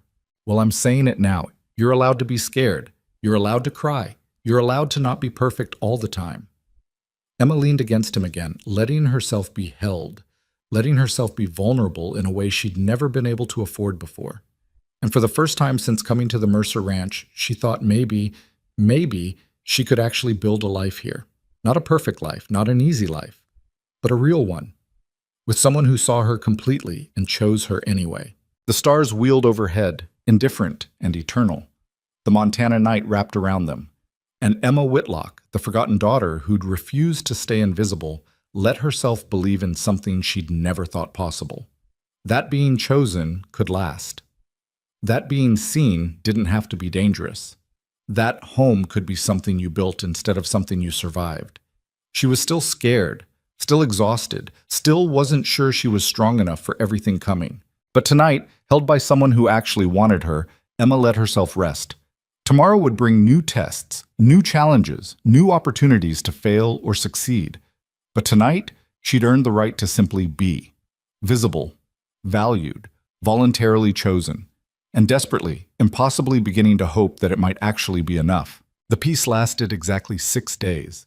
Emma should have known better, should have recognized that solving one problem just cleared space for the next one to arrive. But she'd let herself believe, just for a moment, that things might actually settle into something resembling normal. The illusion shattered on a Tuesday morning when a rider came through the gates at full gallop, horse-lathered, and the man's face pale with whatever news he was carrying. Emma was in the yard working with Danny on saddle repair when the commotion started. She watched Marcus intercept the rider, saw their hurried conversation, saw Marcus's expression go from curious to grim. Then Marcus was heading toward the house at a run, and Emma's stomach dropped. She followed, found Marcus in Elias's study with the door half open, their voices raised. "Can't be certain it's her," Elias was saying. "The description matches. Young woman, blonde, traveling alone. Showed up at the Chapman Ranch 3 days ago asking for work." Marcus's voice was tight. "Emma needs to know. Emma needs to focus on what? Pretending her sister doesn't exist?" Marcus's voice rose. "Claire's out there alone, Elias. Whatever happened at the Whitlock Ranch after Emma left?" Emma pushed the door open fully. Both men turned to look at her. "Clara's where?" she demanded. Marcus and Elias exchanged glances. Finally, Marcus spoke. "The Chapman Ranch, about 40 miles west. A woman matching Clara's description showed up asking for work. She gave a false name, but the description, it's her," Emma said flatly. "What happened?" "We don't know. The rider just brought word, no details beyond Emma was already moving. I need a horse, fresh one, and supplies for 2 days' ride." "Emma, wait." Elias stood. You can't just ride out without Watch me. It might not be her. It might be... It's her." Emma's voice cracked slightly. "And if she's using a false name and asking for work 40 miles from home, something went very wrong. So I'm going. Are you going to try to stop me?" Elias looked at her for a long moment. "No, but you're not going alone. Marcus goes with you, and you take supplies, money, and weapons. If your sister is in trouble..." "When my sister is in trouble," Emma corrected. "Clara doesn't run unless there's no other choice." 30 minutes later, Emma and Marcus were riding west with saddlebags packed and rifles secured. Colton had tried to come too, but Emma had stopped him. "Your father needs you here," she'd said, "and I need to do this. Clara's my sister. My responsibility. Emma, please, let me have this." So Colton stayed, and Emma rode toward whatever disaster had driven Clara from the only home she'd ever known. They pushed hard, stopping only to rest the horses. Marcus didn't ask questions, which Emma appreciated. She didn't have answers anyway, just mounting dread and the sick certainty that this was somehow her fault. She'd left Clara behind. She'd taken the future that was supposed to be Clara's, and now Clara was alone and scared and using a false name at some ranch 40 miles from anywhere. The Chapman Ranch appeared at sunset on the second day, smaller than the Mercer spread, but well-maintained. A woman was in the yard hanging laundry, and she looked up warily as Emma and Marcus approached. "Help you?" she called. "I'm looking for my sister," Emma said, dismounting. "Blonde, 19, about this tall. Might be calling herself something other than Clara Whitlock." The woman's expression shifted, recognition and something that looked like relief. "You're Emma. She said you'd probably come if you heard." "She's here?" "In the house. Been helping with cooking and mending for 3 days. Paid work, though we don't usually hire. But she seemed..." The woman paused. "Desperate." Emma's chest tightened. "Can I see her?" "Of course. Come on." The house was small but clean. The woman, Mrs. Chapman, she introduced herself, led Emma to a back room where Clara sat mending a torn work shirt. She looked up when the door opened, and Emma's heart broke. Clara was thinner. Her hands were red and raw from work she wasn't used to. Her hair was pulled back in a simple braid, no careful curls, and her eyes were hollow in a way that spoke of things Emma didn't want to imagine. "Emma," Clara whispered. Emma crossed the room and pulled her sister into a fierce hug. Clara held on like she was drowning, and Emma felt her shaking. "I've got you," Emma said. "Whatever happened, I've got you." Clara broke then, sobbed against Emma's shoulder in a way that suggested she'd been holding this in for days. Emma just held her, making soothing sounds that meant nothing and everything, until Clara finally pulled back and wiped her eyes. "I'm sorry," Clara said. I didn't want you to see me like this." "Don't apologize, just tell me what happened." Clara took a shaky breath. "After you left, Father got worse. The drinking, the anger. He blamed me for not being enough to secure the Mercer alliance. Said if I'd been better." She stopped, swallowed hard. He started arranging other meetings, other potential matches. Men who'd heard the Whitlock Ranch was desperate and came looking for a bargain. Emma's hands clenched into fists. "Clara!"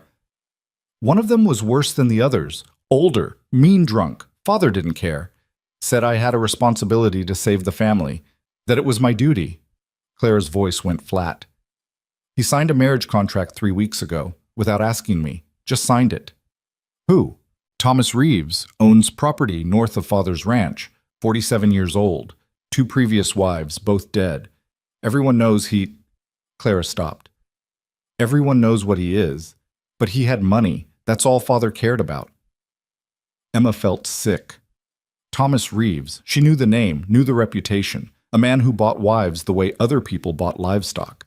"The wedding was supposed to be last week," Clara continued. "Father told me the night before, said I'd go through with it, or he'd—" She shook her head. "It doesn't matter what he said. I couldn't do it, Emma. I couldn't marry that man, so I ran." "How'd you get away?" "Took one of the horses in the middle of the night, rode until I couldn't ride anymore. Ended up here. Mrs. Chapman took me in, gave me work." Clara looked at Emma directly. "I don't have anywhere else to go. Father will be looking for me. Reeves will be looking for me. The contract doesn't matter if you didn't sign it," Emma interrupted. "Father can't sell you against your will. That's not— Father can do whatever he wants. You know that. And if Reeves wants me badly enough—" Clara's voice cracked. "Emma, I'm so scared. I don't know what to do. I don't have money or skills or anywhere safe to go. I've been cleaning and mending to earn my keep here, but Mrs. Chapman can't hide me forever." Emma's mind raced. Clara couldn't go back to their father, couldn't marry Reeves, couldn't stay at the Chapman Ranch indefinitely, which left exactly one option. "You come with me," Emma said. "To the Mercer Ranch." Clara stared at her. "I can't. Emma, I can't show up at the ranch where I was supposed to be chosen and ask for—" "You're not asking. I'm offering. You're my sister. You need help. We have space." Emma squeezed Clara's hands. "Please, let me do this." "What if your father-in-law says no?" "Then I'll deal with it. But Clara, you can't stay here, and you can't go back, so please, trust me." Clara looked like she wanted to argue, wanted to refuse, but desperation won over pride. "Okay," she whispered. "Okay." Mrs. Chapman provided Clara with a spare set of traveling clothes and refused payment for the 3 days of work. "She's a good girl," Mrs. Chapman said quietly to Emma. "Whatever trouble she's running from, I hope you can keep her safe from it." "I'll try," Emma said, knowing it wasn't enough but hoping it would have to be. They rode back to the Mercer Ranch with Clara between Emma and Marcus, silent and tense. Emma tried to think through how to present this to Elias, how to explain that she was bringing home the sister who was supposed to be the original alliance, the woman Colton was supposed to have chosen. This was going to be a disaster. They arrived after dark. The ranch was quiet, most of the hands already in the bunkhouse. Emma led Clara toward the main house, trying to project confidence she didn't feel. Colton met them at the door, relief flooding his face when he saw Emma. Then he noticed Clara, and his expression went carefully neutral. "Clara," he said, "this is unexpected." "I'm sorry," Clara said immediately. "I know I shouldn't be here. I know this is—" "She's in trouble," Emma interrupted. "Our father tried to force her into marriage with Thomas Reeves. She ran. She needs help." Colton's expression darkened. "Reeves? I know that name." "Everyone knows that name," Marcus said grimly. He dismounted and was standing behind them. "He's bad news. If her father actually signed a contract, where's your father?" Emma asked Colton. Study. With investors. Emma, maybe this isn't the best time. There's never going to be a good time. Emma took a breath. Stay with Clara. I'll talk to him. She knocked once on the study door and entered before Elias could respond. He was at his desk with two men Emma vaguely recognized, investors probably, based on their expensive clothes and calculating expressions.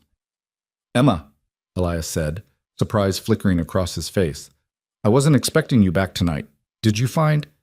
I found Clara. She's here. She's in trouble and she needs help. The investors exchanged glances. Elias's jaw tightened. Gentlemen, would you excuse us?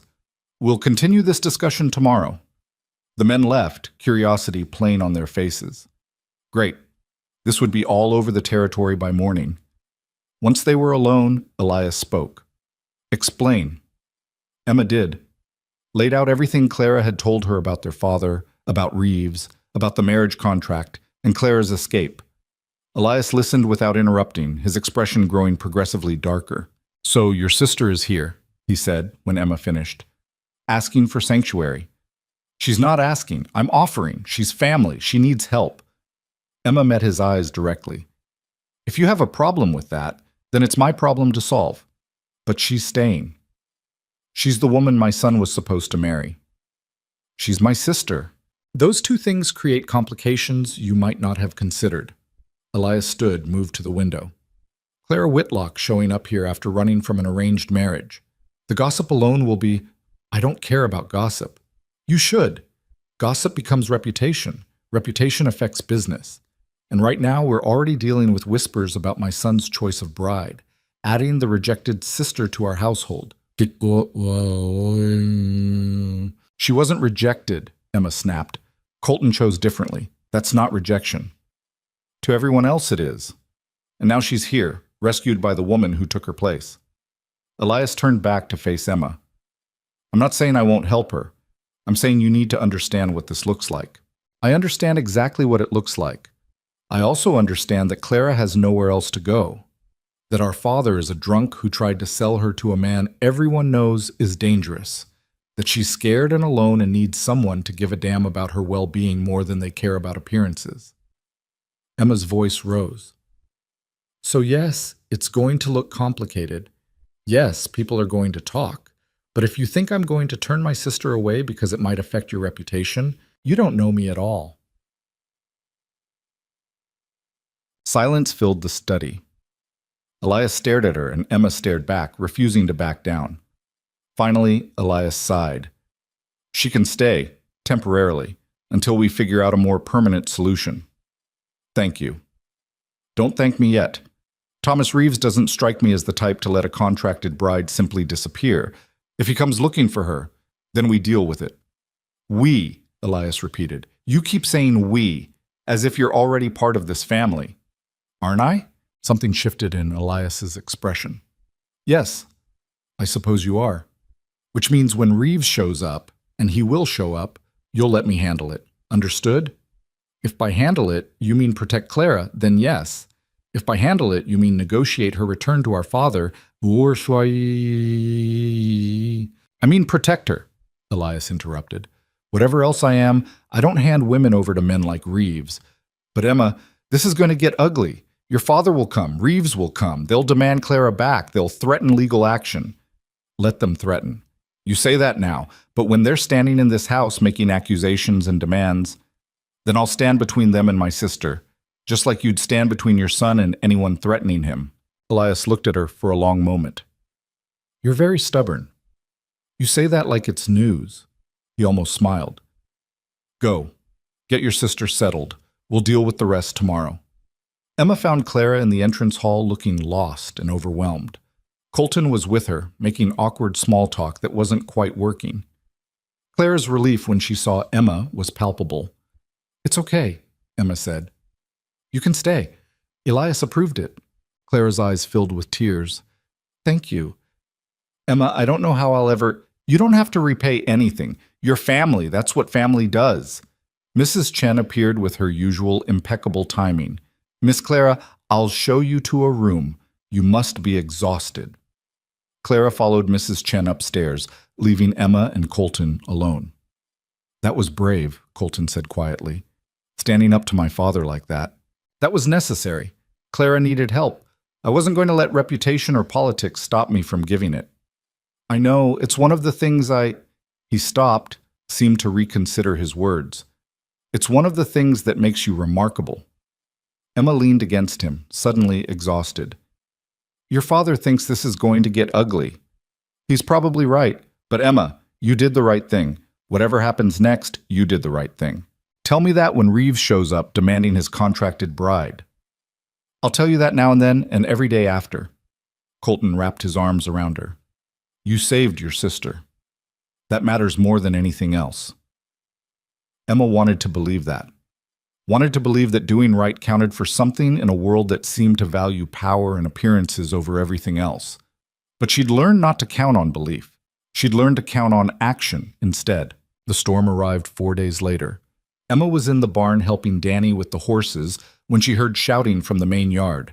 She ran outside to find her father's wagon in front of the house, and standing beside it were two men who made her blood run cold. Her father, looking drunk and desperate, and Thomas Reeves, looking exactly like what he was, a man who'd paid for something he considered his property and had come to collect it. Elias was already outside, with Colton and Marcus flanking him. The ranch hands had gathered, sensing trouble, and standing on the porch, pale and shaking, was Clara. "Where is she?" Reeves demanded. "Where's my bride?" "Your bride?" Elias's voice was ice. "I don't see a bride here. I see a young woman who ran from a forced marriage. A legal marriage, contracted and signed. Her father gave consent." "I didn't," Clara said, voice trembling but clear. "I didn't consent, and I won't marry you." Reeves turned his attention to Clara, and the look on his face made Emma's stomach turn. "You'll do what you're told, girl. Contract's legal. You belong to me now." "She belongs to herself," Emma said, stepping forward. "And she's not going anywhere." Her father finally noticed her. "Emma, of course you're involved in this. You couldn't just ruin your own prospects. You had to ruin your sister's, too." "I saved her from a nightmare. That's not ruin." "You saved her from duty, from responsibility, from doing what needed to be done to save the family." Her father's voice rose. "The ranch is failing because of you, because you seduced Colton Mercer away from the proper arrangement, because you couldn't accept your place." "My place was invisible," Emma shot back. "My place was working myself to death while you drank away any chance we had of survival. Don't blame me for the failures you created." "Enough," Elias interrupted. "Mr. Whitlock, Mr. Reeves, Clara Whitlock is currently a guest on my property. She's staying here of her own free will. If you have a legal dispute, take it to court, but you won't intimidate her and you won't remove her by force." "This is family business," Reeves said coldly. "Her father signed a contract. That makes her mine." "A contract signed under duress without the bride's consent isn't legal," Colton said. "Any judge would void it." "Maybe. Maybe not. But either way, I paid good money for her. And I'm not leaving without either the girl or my money back." "How much?" Emma asked. Everyone turned to look at her. "How much did you pay?" Emma repeated. "For the marriage contract. What's the amount?" Reeves's eyes narrowed. $2,000. Emma's heart sank. That was more money than she'd ever seen in one place, more than the Whitlock Ranch probably had in assets. Her father must have been truly desperate to accept that amount from someone like Reeves. "I'll pay it," Emma said. "Give me time to arrange it. I'll pay your $2,000. Clara goes free." "Emma, no," Clara protested. "You can't." "I can and I will." Emma looked at Reeves. $2,000. Full repayment of the contract price. In exchange, you void the contract and leave Clara alone. "And where exactly are you going to get $2,000? Her father demanded. "You have nothing. You are nothing." "She has me," Colton said quietly. "And we'll provide the money." "Colton," Elias started. "We'll provide it," Colton repeated firmly. $2,000 to void the contract. That's the deal. Reeves considered this. Emma could see the calculation in his eyes. Take the money or keep pushing for Clara. Money was certain. Clara would be difficult, especially with the Mercers protecting her. 3,000, Reeves said finally. "For my trouble and time. 3,000 and the contract's void." "That's extortion," Marcus said. That's business. Reeves smiled, and it was a terrible smile. 3,000 or I take this to court. And courts around here tend to side with valid contracts and lawful fathers. Fine, Emma said, her voice steady despite the rage burning through her. 3,000. But I want the contract voided in writing, legally, with witnesses. "Done." Reeves pulled a document from his coat. He'd come prepared, the bastard. "Have your lawyer draw up the agreement. Money in exchange for voided contract. I'll sign it." "Tomorrow," Elias said. "We'll have everything prepared tomorrow. You'll get your money, Clara gets her freedom." "And if you try to back out," Reeves started. "We won't," Elias interrupted.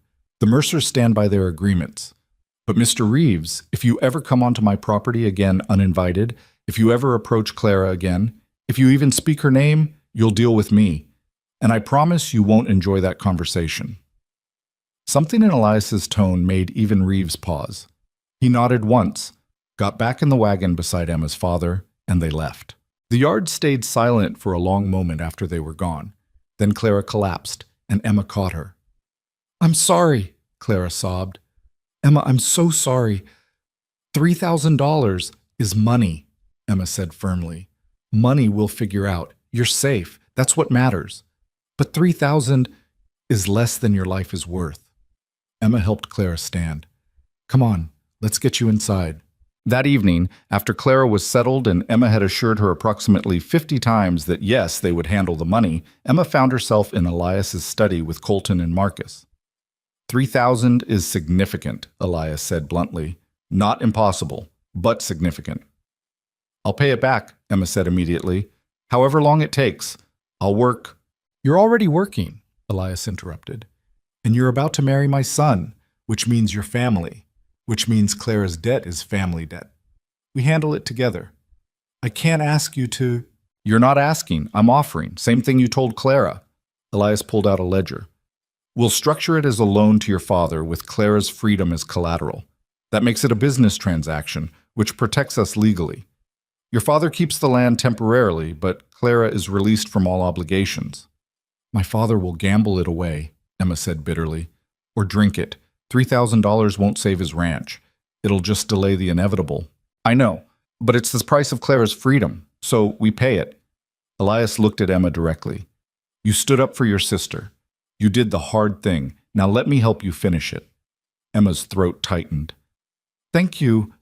I don't know how to—" "You thank me by making sure Clara finds her place here, by helping her build something beyond just survival." Elias closed the ledger. "And by continuing to do what you do, tell the truth, work hard, and refuse to disappear even when it would be easier." The next day, the agreement was signed. $3,000 in exchange for a voided contract and Clara's complete freedom from any obligation to Reeves or her father. Her father took the money with shaking hands and left without looking at either daughter. Reeves signed the papers with a sneer that suggested he'd gotten exactly what he wanted, cash instead of the complication of an unwilling wife. And Clara stood between Emma and Colton, legally free for the first time in her life. "What do I do now?" Clara asked quietly after everyone had left. "I don't have skills like you. I can't work land or manage cattle. I was trained to be decorative and useful only in parlors." "Then you learn something new," Emma said. "You figure out what you're good at beyond being decorative, and you build from there. But I don't know where to start." "Neither did I when I got here. But Clara, you're smart. You're capable. You just haven't been allowed to prove it yet." Emma squeezed her sister's hand. "So now you get to find out who you actually are, without father controlling it, without Reeves owning it. Just you figuring out what you want." Clara's eyes filled with tears. "I'm so scared, Emma, of everything, of being useless, of being a burden, of not being worth the $3,000 you spent saving me." "You're worth infinitely more than $3,000, Emma said fiercely. "And you're not useless. You're just untested. There's a difference." Over the following weeks, Clara slowly began to find her footing. Mrs. Chen taught her practical household management, not parlor hosting, but actual accounting and organization. Marcus showed her the basics of ranch record keeping. And surprisingly, Clara had a head for numbers that no one had ever discovered because no one had ever let her try. I like this, Clara admitted to Emma one evening. They were in the study working through supply ledgers. The numbers, the organization, making things balance. You're good at it, Emma said, looking at Clara's neat columns and careful calculations. Better than me. That's because you're better at the physical work. But Emma, I think I might actually be useful at this, at the business side. Clara looked up. Do you think Elias would let me help? Really help? Not just practice? I think Elias would be thrilled. He complains constantly about managing the books himself. So Clara started helping with the ranch finances, started finding inefficiencies and suggesting improvements, started becoming someone beyond the decorative daughter their father had tried to sell. And Emma watched her sister transform from a girl who'd been valued only for beauty into a woman who was valued for competence, and felt something fierce and proud take root in her chest. They'd both been invisible in different ways, both been reduced to what they could provide rather than who they were. But here, in this place Emma had stumbled into through honesty and desperation, they were both becoming something more, visible, valued, and finally, impossibly, beginning to believe they deserved to be both. The real storm came not from outside enemies, but from buried truth. It started with a package. Small wooden box, no return address, left at the ranch gates with Emma's name carved into the lid. One of the hands brought it to the house, looking confused, and Emma opened it in the kitchen with Mrs. Chen watching curiously. Inside were journals. 3 of them, leather-bound and worn, pages filled with feminine handwriting that Emma didn't recognize. A folded letter sat on top, and Emma opened it with hands that had started trembling without permission. The letter was from someone named Margaret Hayes, and the first line made Emma's blood run cold. These belonged to Caroline Mercer. She was my closest friend, and before she died, she made me promise to give them to someone who would understand what they mean. I think that person is you. Caroline Mercer, Colton's mother, dead for 15 years. Emma picked up the first journal and started reading. By the time Colton found her 2 hours later, Emma had made it through all 3 journals and was sitting at the kitchen table staring at nothing, her world fundamentally rearranged. Emma? Colton's voice was cautious. Mrs. Chen said you'd been in here for... What's wrong? Emma looked up at him, and whatever he saw in her face made him stop short. Your mother kept journals, Emma said quietly. Detailed journals about your father's business practices, about how he built the Mercer Empire.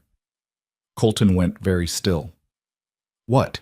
Water rights, purchase claims, land acquisitions, all of it documented. Emma's voice sounded distant even to herself. Your father, Colton, your father built this empire on fraud. The words hung between them like something poisonous. Colton crossed the room slowly, sat down across from Emma, picked up one of the journals, started reading. His face went progressively paler. This can't be right, he said finally. This is... My father wouldn't... Your mother documented it, year by year, purchase by purchase. Every time your grandfather and then your father manipulated claims, filed false paperwork, redirected water rights that belonged to other ranchers. Emma's hands tightened on the journal in front of her. The Caro boundary dispute? That wasn't the first time, that was the pattern. Your family has been stealing land and water for 2 generations. Emma, Isham Chobi. The feud with the Caros, the hostility from neighboring ranches, the reason everyone treats the Mercers with suspicion. Emma looked at him directly. It's because your family earned it, through theft and manipulation and legal fraud. Colton looked like he might be sick. My mother knew this. She documented it. Why didn't she? She tried. According to the last journal, she confronted your father, told him she couldn't be part of this anymore, told him he needed to make things right. Emma's throat tightened. She died 6 months later. Riding accident, according to the official story. You think... Colton couldn't finish the sentence. I don't know what I think, but your mother was an excellent rider, and the timing is convenient. They sat in silence. The journals sat between them like evidence at a trial. Emma watched Colton process this, watched him try to reconcile the father he knew with the man described in his mother's careful handwriting. What do? He asked finally. We tell the truth. Emma, if this gets out, Colton's voice cracked. This destroys everything. The ranch, our reputation, every business relationship my father has built, everything. I know. People will lose their jobs. We'll lose land. We might lose everything. I know that too. And you still think we should? Yes. Emma's voice was firm despite the fear churning in her gut. Because your mother documented this for a reason. Because she wanted someone to know. Because building an empire on lies and theft doesn't make it an empire. It makes it a house of cards. And eventually, it falls anyway. My father will never agree to this. Then we do it without his agreement. Colton stared at her. You'd destroy my family's legacy. I'd tell the truth. There's a difference. Emma reached across the table, caught his hand. Colton, I know this is hard. I know you love your father. But what your family did, what they took from people who couldn't fight back, that's not legacy. That's theft. And if we want to build something real here, something worth keeping, we can't build it on that foundation. What if telling the truth costs us everything? What if keeping the lie costs us more? They looked at each other across the journals and the truth they contained. Emma saw the moment Colton made his choice, saw it in the way his shoulders straightened, the way his jaw set, the way he squeezed her hand. We tell my father first, he said. Give him a chance to make this right voluntarily. Then we decide what happens next. Agreed. They found Elias in his study reviewing contracts. He looked up when they entered, surprise flickering across his face when he saw their expressions. What happened? He asked. Colton set the journals on the desk. These belong to Mother. They document how you and Grandfather built the Mercer Holdings, through fraud and theft and manipulated claims. Elias went very still. His eyes dropped to the journals, and Emma saw recognition and fear flash across his face. Where did you get these? His voice was carefully controlled. They were delivered today, by Margaret Hayes, apparently. Mother's friend. Colton's voice was steady, but Emma could hear the strain underneath. Are they true? Did you steal land and water rights from neighboring ranches? Elias didn't answer immediately. He picked up one of the journals, opened it, read a few lines. Then he set it down carefully and met his son's eyes. Yes, he said quietly. Most of it is true. The admission hung in the air like something with weight. Emma had expected denials, anger, deflection, not simple acknowledgement. Why? Colton demanded. Why would you? Because that's how it was done. How it's always been done out here. You find weakness and you exploit it. You see opportunity and you take it. You build power by any means necessary. Elias's voice went hard. Your grandfather taught me that, and I taught myself to be better at it than he was. Mother knew, Emma said quietly. She confronted you about it. Elias's expression flickered. She did. She wanted me to stop, to make restitution, to... He stopped, and for the first time since Emma had known him, Elias Mercer looked genuinely vulnerable. She wanted me to be someone I didn't know how to be. She died 6 months after that conversation, Colton said, voice tight. Riding accident. Yes. Was it an accident? The question cracked through the study like a whip. Elias's face went pale, then red. You think I killed your mother? His voice rose. You think I would... Colton, she was everything to me. Everything. Her death destroyed me in ways you can't possibly understand. Then tell me the truth. All of it. Elias stood, moved to the window, stared out at the land he'd built his empire on. When he spoke again, his voice was quieter. It was an accident, a genuine accident. Your mother's horse spooked at a snake, threw her. She hit her head on a rock. She was dead before I reached her. He paused.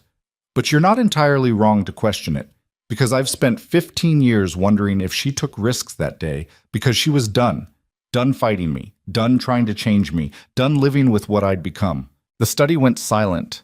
Emma watched Elias's shoulders, saw them shaking slightly, and realized he was crying. Silently, but crying. I loved her, Elias said, voice breaking, and I failed her. Every single day of our marriage, I chose power over integrity. I chose winning over being right.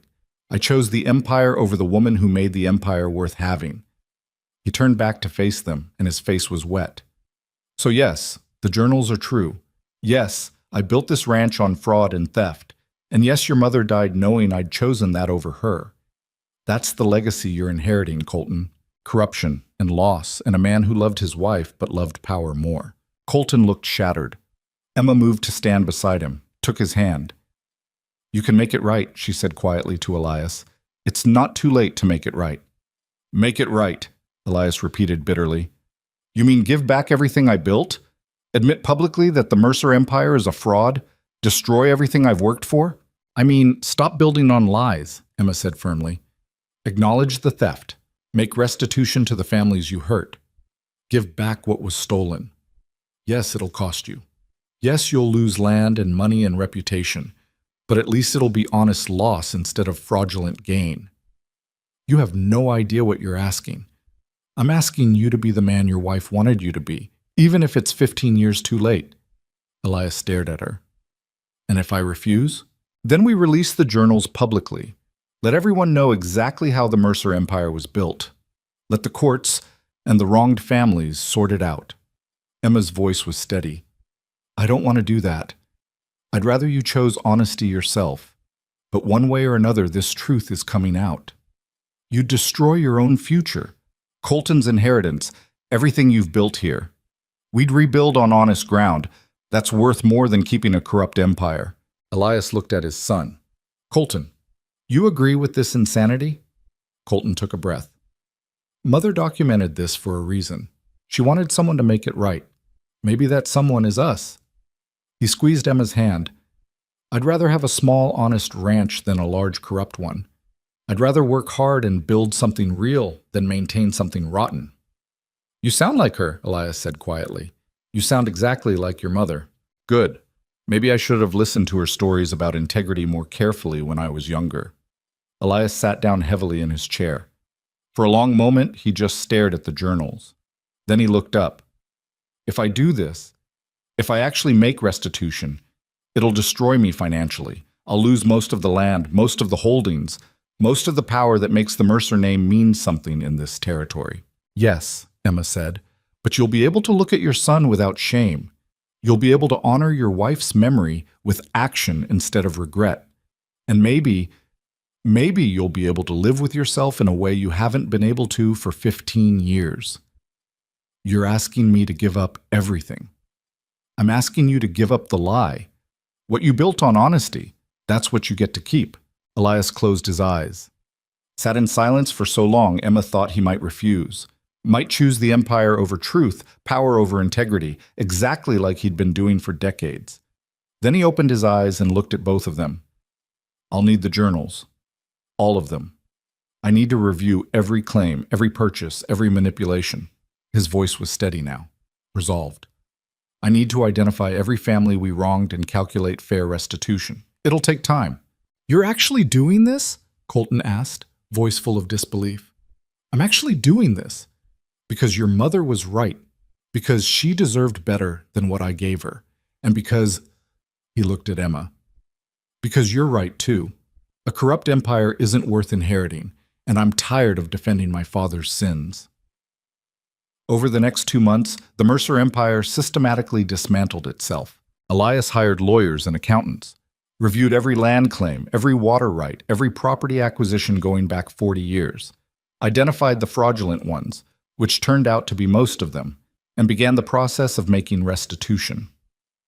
The Carows got back not just the 50 yards Emma had identified, but 300 acres their grandfather had lost to manipulated claims.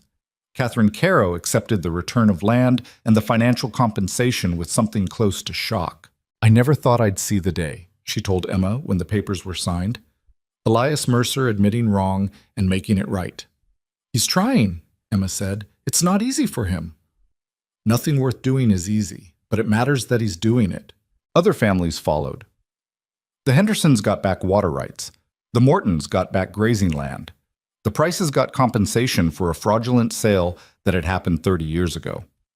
One by one, Elias contacted wronged families, showed them the evidence from Caroline's journals, and offered restitution. Some accepted graciously. Some demanded more. Some refused to believe it wasn't a trap. But slowly, methodically, Elias worked through the list.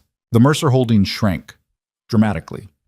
By the time Elias finished, the ranch was less than a third of its original size. The house remained. The core grazing land remained. But the empire, the vast territorial holdings that had made the Mercer name synonymous with power, was gone. The neighboring ranchers watched with a mixture of suspicion and grudging respect.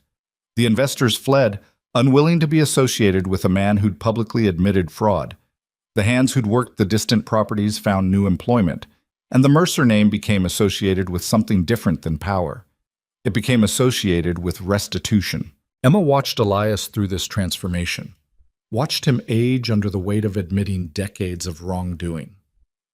Watched him meet with families he'd wronged and apologize, really apologize, for his father's sins and his own. Watched him give back piece by piece the empire he'd built his identity on. And she watched him become someone his wife might have recognized. "It hurts," Elias admitted to her one evening. They were in the study, smaller now, less imposing, reviewing the last of the restitution agreements. "Giving it all back, admitting I was wrong, being the man everyone whispers about." "What do they whisper?" Emma asked. "That I've gone soft, lost my edge, let my son's choice of bride corrupt my judgment." He smiled tiredly. "They're probably right about that last part. You're doing the right thing. That's not soft. That's strength." Feels like weakness. Strength and weakness look similar from the outside sometimes. The difference is in why you're doing it. Emma paused. "Why are you doing this, Elias? Really?" He was quiet for a long moment. "Because I want my son to inherit something worth having. Not just land and money, but integrity, honesty, the ability to look people in the eye knowing you haven't stolen from them." He met her eyes. "And because for 15 years I've been living with the knowledge that my wife died disappointed in me. I can't change that. But I can try to become someone she would have been proud of, even if it's too late for her to see it." Emma's throat tightened. "I think she'd be proud of you now. I hope so. Though I suspect she'd also tell me I'm an idiot for taking this long." "Probably, but she'd forgive you for it." "How do you know?" "Because that's what love does. It holds space for people to become better, even when it takes them too long to get there." During all this, life on the smaller Mercer ranch found its rhythm. Clara proved herself invaluable at managing the finances, finding efficiencies, and cutting costs in ways that kept them solvent, despite the dramatic loss of holdings. The ranch hands who stayed, the ones who valued honest work over association with power, became a tighter, more loyal crew.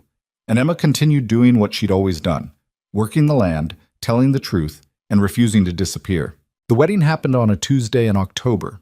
No grand affair, no elaborate preparations, just Emma and Colton standing beneath Montana sky with their diminished but honest family around them. Elias officiated. He'd gotten himself licensed specifically for this purpose. Clara stood beside Emma wearing a practical dress and a genuine smile.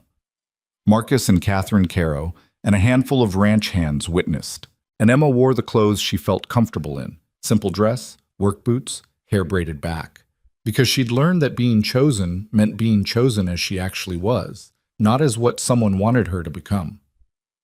"You look beautiful," Colton whispered as they stood together. "I look like me. That's what makes you beautiful." The vows were simple.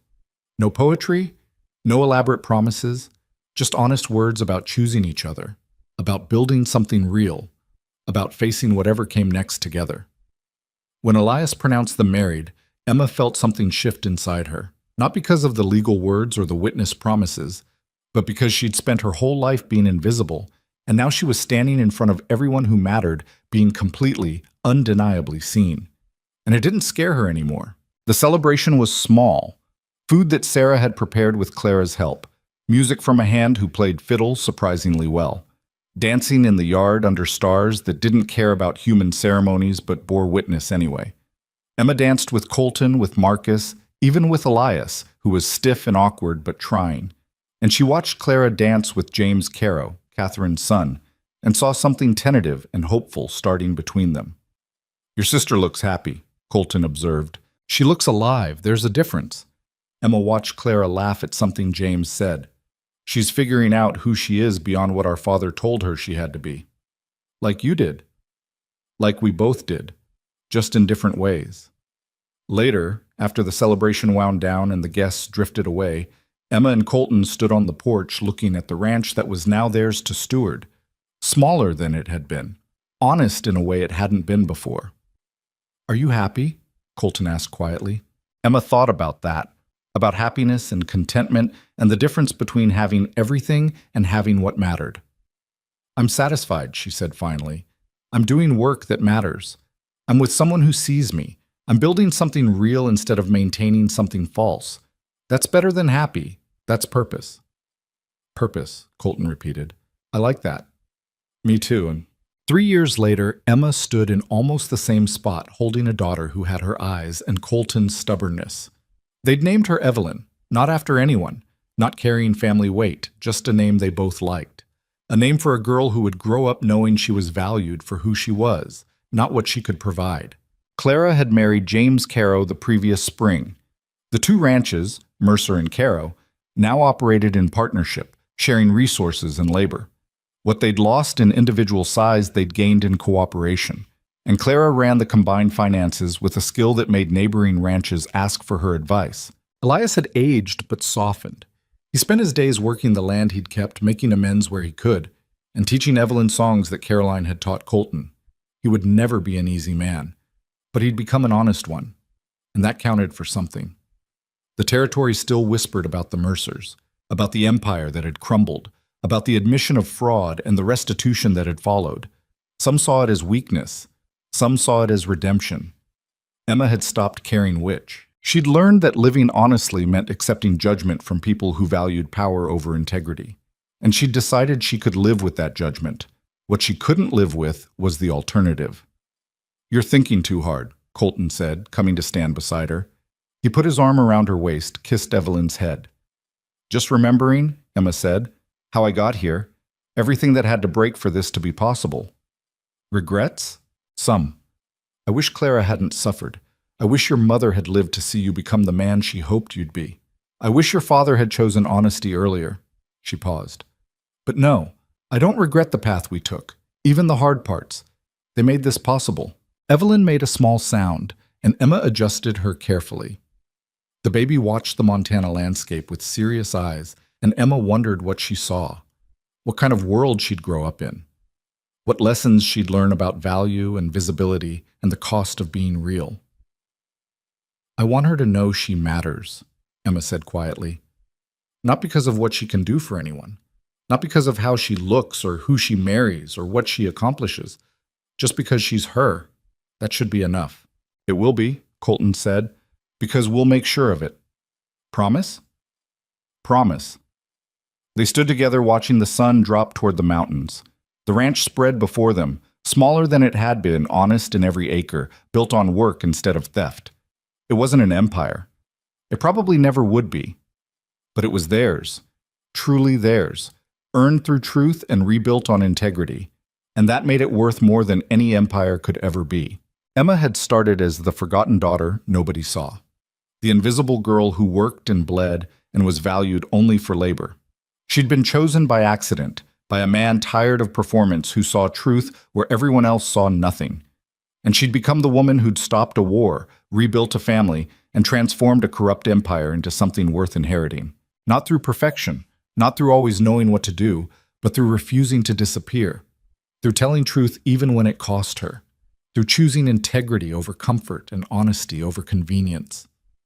The Montana wind picked up, carrying the smell of grass and distance and possibility. Evelyn stirred in Emma's arms, and Emma held her closer. "You matter," she whispered to her daughter. "Not because of what you'll do or who you'll become, just because you're you, and that will always be enough." Colton tightened his arm around Emma. The ranch settled into evening, and Emma thought about survival and courage and the difference between being chosen and choosing yourself. Because that was the real lesson she'd learned. Being seen by others mattered. Being valued by others helped. Being chosen by someone who loved you made everything easier. But none of it meant anything if you didn't choose yourself first. If you didn't decide you were worth fighting for, worth standing up for, worth refusing to disappear for. Emma had been invisible for 23 years. And then she'd chosen to be seen, had chosen truth over safety, honesty over performance, reality over the comfortable lie that being invisible was easier. It hadn't been easy. It had cost her family, cost the Mercers their empire, cost everyone involved something they'd thought they couldn't afford to lose. But what they'd gained was worth it. They'd gained lives built on truth instead of lies. Relationships based on reality instead of performance. A future built on honest ground instead of fraudulent claims. And they'd gained the knowledge that survival wasn't enough. That building something real, something worth inheriting, required courage and sacrifice, and the willingness to destroy what was corrupt even when it was all you had. The frontier was hard. Montana didn't forgive weakness, and the life they'd built wasn't easy or perfect or without struggle. But it was real. And real, Emma had learned, was the only thing worth fighting for. She kissed her daughter's head, leaned against her husband, looked at the honest ranch they'd built from the ruins of an empire. And Emma Mercer, no longer Whitlock, no longer invisible, no longer the forgotten daughter, smiled. Because she'd learned the most important lesson of all. Power built on lies always crumbles. But truth built on courage lasts. And sometimes the bravest thing you can do is refuse to disappear. Even when, especially when, the whole world expects you to.